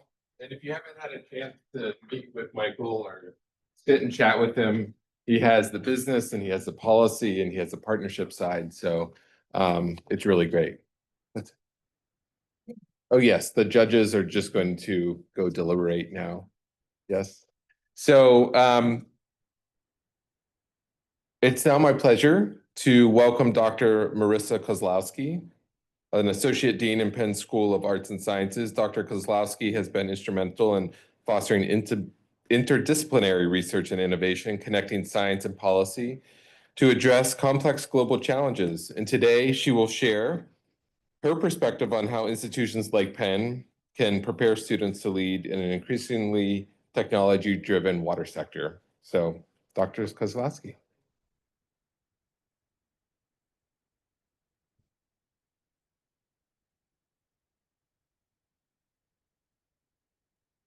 All right, can you hear me in the back? Excellent. So first of all, thank you so much for having me here today. As was already mentioned, my name is Marissa Kozlowski, and I am the Associate Dean of the Natural Sciences and the Ponzi Liu Endowed Professor of Chemistry. In this role, I oversee several departments, including biology, chemistry, earth and environmental science, linguistics, mathematics, physics and astronomy, and psychology, as well as several research centers, including the Water Center, the focus of this symposium here today. While I'm new to the Dean's office, having just started this past summer, I'm certainly not new to Penn. I've been here as a chemist since 1997, researching the rational design of new catalysts and methods for use in organic synthesis. But before that, I was a classic science nerd, and I've always wanted to understand how things work. I was the kid who would take apart radios, extract pigments from plants, and try to crystallize sugar. If you've ever tried to do that, that's really hard. I still can't do it today, and despite all my training. Now, all of this happened as I grew up in the suburbs just north of Syracuse, New York. If you know that area, you know about our relationship with water in every single one of its forms. For example, we consider a good winter one in which the mailboxes are not covered by snow, because then you got to dig a little nook around them so that the mailman can pull in the car and you can get your mail. And there were many lakes and waterfalls nearby, so during the summers we could participate in many activities. So in the winter it would be cross-country skiing and skating. In the summers it would be swimming, canoeing, and wading in streams. I have especially fond memories of catching tadpoles wading in streams and the creeks around our house. However, something happened while I was still quite young. It must have been around 4th or 5th grade. And that happened on Onondaga Lake, which is a lake that Syracuse basically surrounds. And there was a massive fish die-off. And the reason for this is that also on this lake were a collection of chemical companies, and they had been dumping chemicals into the lake since the 19th century.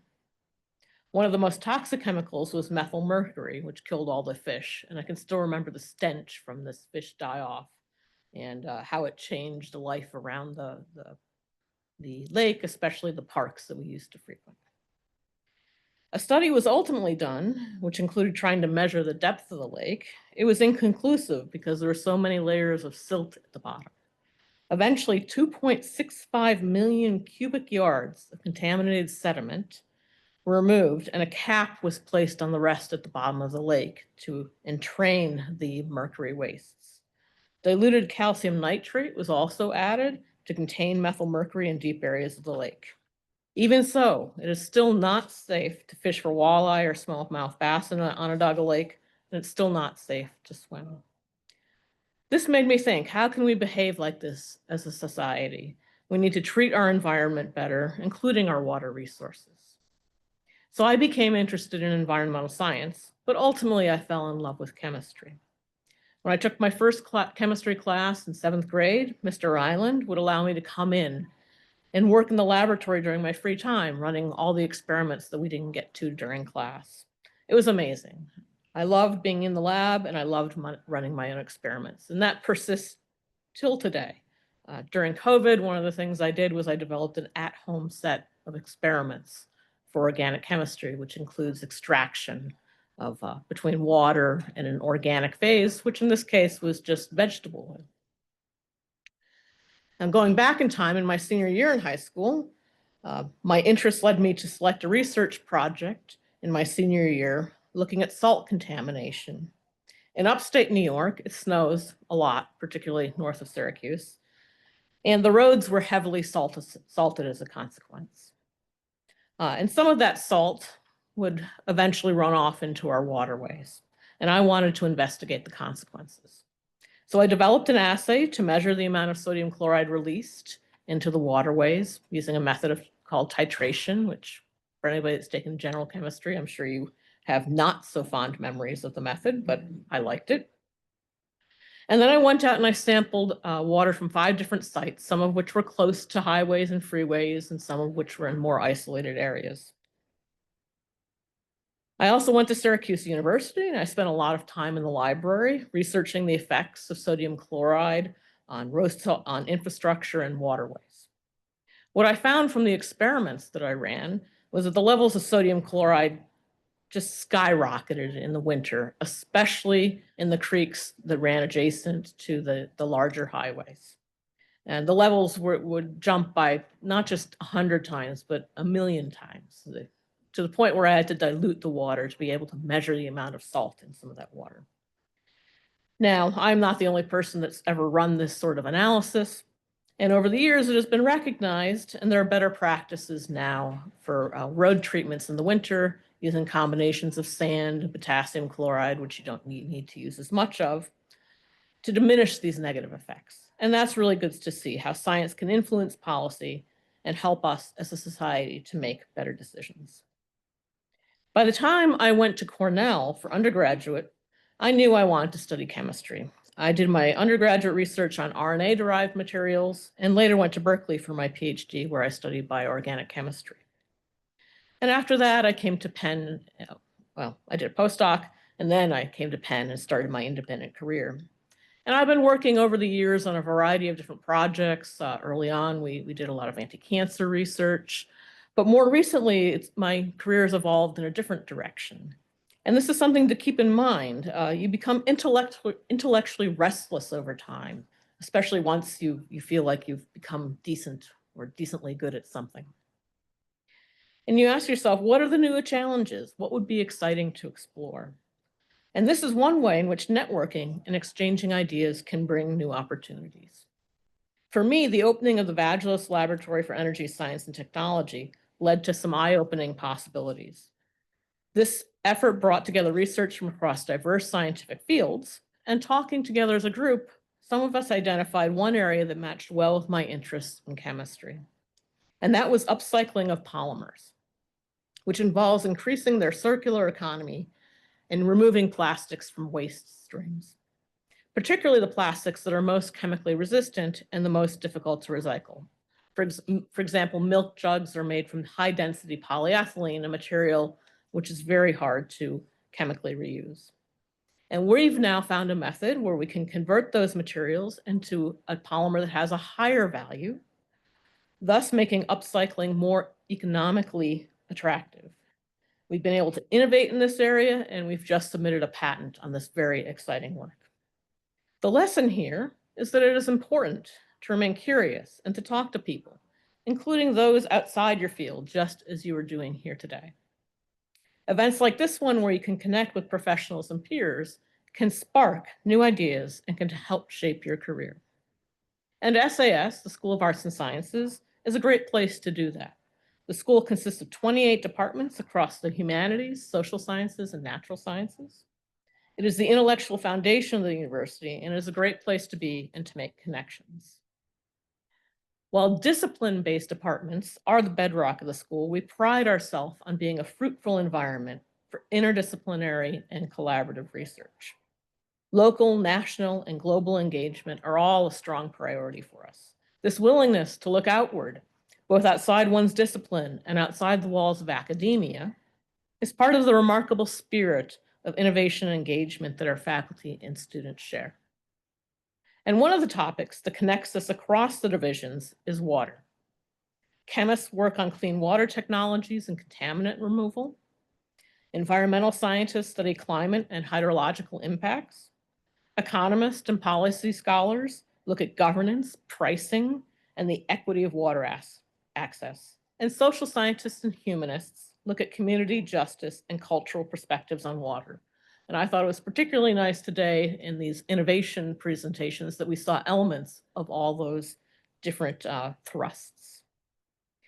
Overall, Penn is a global hub for innovation, research, and leadership, and the Water Center helps to support Penn's mission by driving progress in applied science, policy, and community engagement. The Water Center specifically brings together academia, industry, and government to tackle real issues, because solving water challenges necessitates cross-sector partnerships. Academic and corporate collaborations can turn research into innovation and ideas into implementation. These partnerships provide students with the opportunities for hands-on learning and engaging in high-impact programs. They also encourage all of us to see collaboration as a key to professional growth and knowledge. Initiatives like the Water Center's regional network, the Collaborative for Water Leadership, and the Student Water Innovation Award help to prepare students as emerging leaders ready to make an impact through research and practice. Penn is helping to shape the future of water management in an age of artificial intelligence and technological transformation. AI is transforming how we understand, monitor, and manage water systems. The applications include predictive analytics, infrastructure monitoring, and smart sensors, technologies which are creating new career paths and demand new skills. As a tool, the most exciting feature of AI is its powerful ability to integrate information. In the coming years, we will be able to get a better, larger picture of how all these systems, policies, and treatments of water intersect and interact.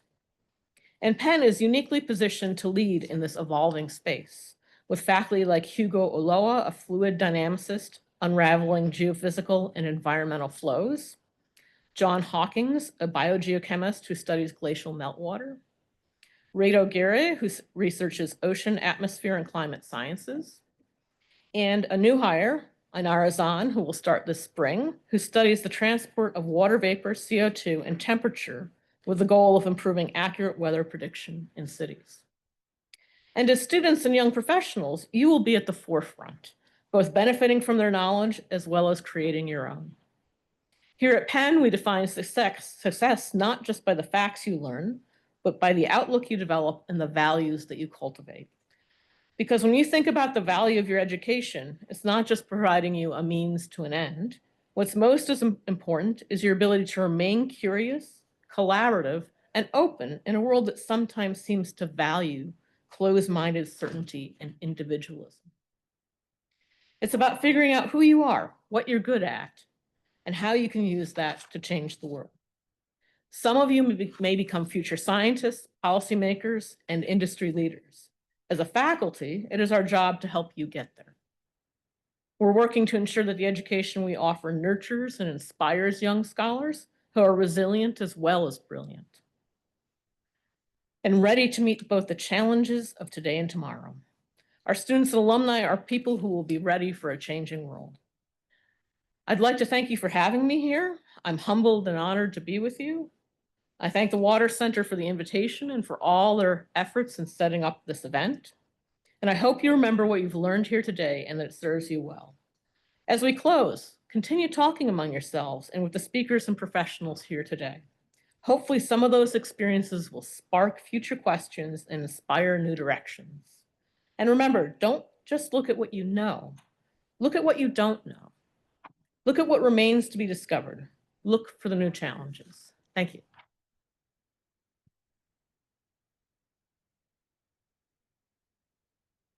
Thank you, Dr. Kozlowski. I think all the judges have returned. I think, are we good, Emma? Angela's coming. So I'm going to hand it back over to Michael to award our finalists.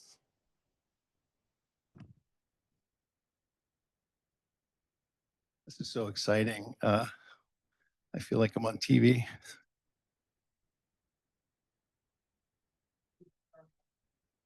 I like Mark Cuban for some reason. He's a Pittsburgh guy like me, so. So this was really hard. We both, or the whole group back there, were just saying what a great job everybody did this year, and it's so hard to select. Somebody's got to lose. I guess that's the sad part. But and everybody's a winner here. The level was this high for everybody, and it's incrementally better for two people. For the undergraduate, I didn't vote right away because I had a partial bias on this, so I cut myself out of the voting. But everybody else landed where I landed on this. And then I waited and said, okay, now I'll vote. Because I thought this group, Max, Tirtha, Gina, and Angelica, I thought you did a great job. And so did the other judges, undergraduate. We want to get the picture after at the end? Or do it now? Okay, let's do the pic now. Who's our photographer?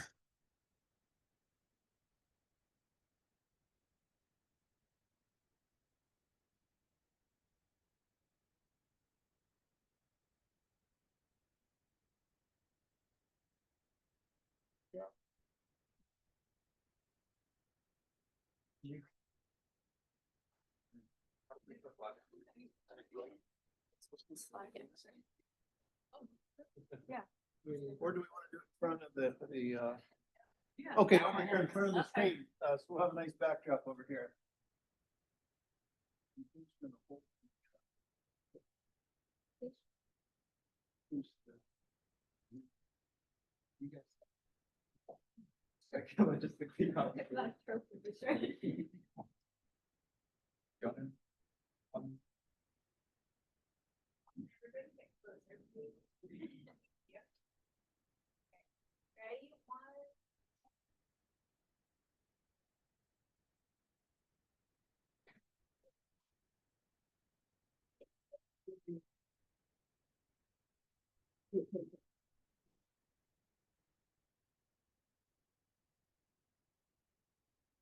And for the graduate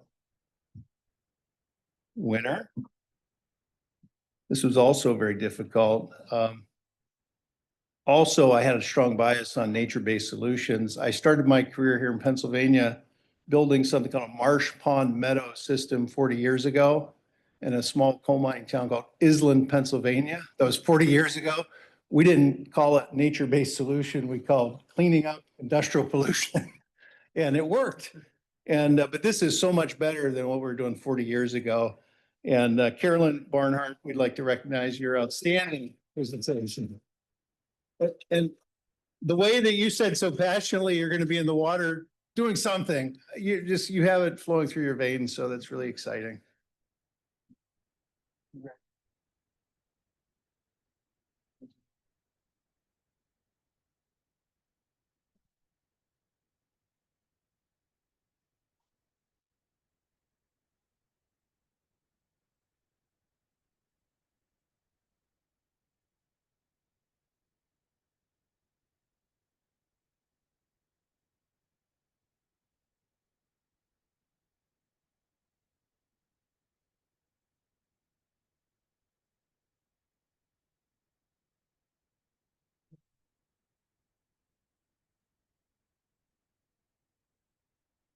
And we'd like to get our finalists. We do have certificates, and we'd like to get a photo with our finalists, each group.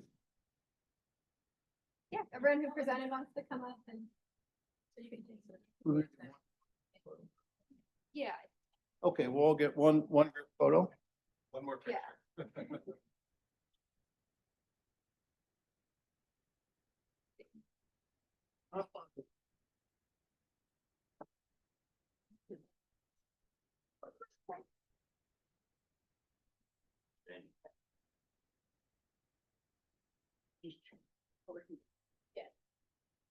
Over here.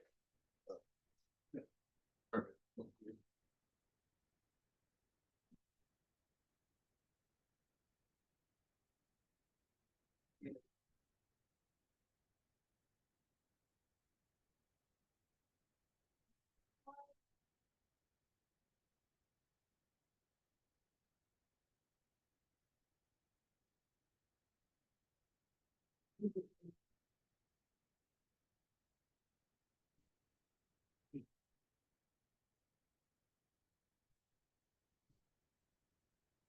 Good.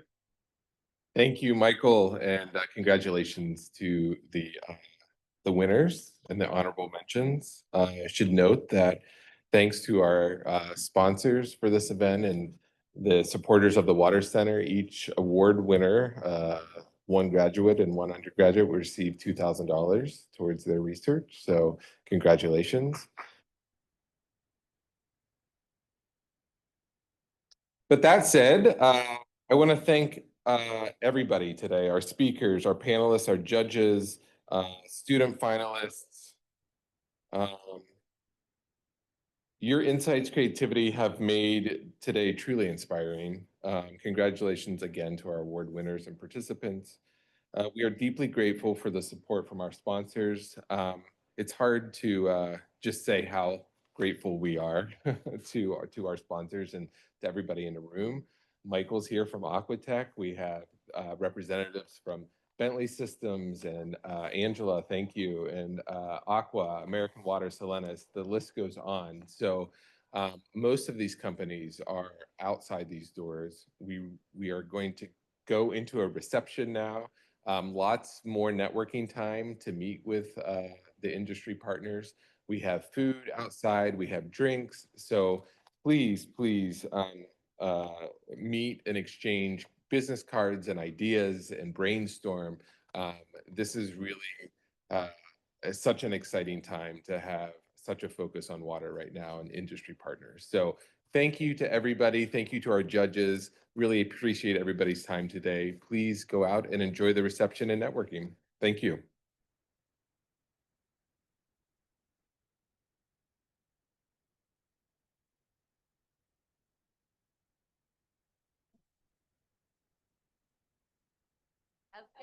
Going good. Yeah.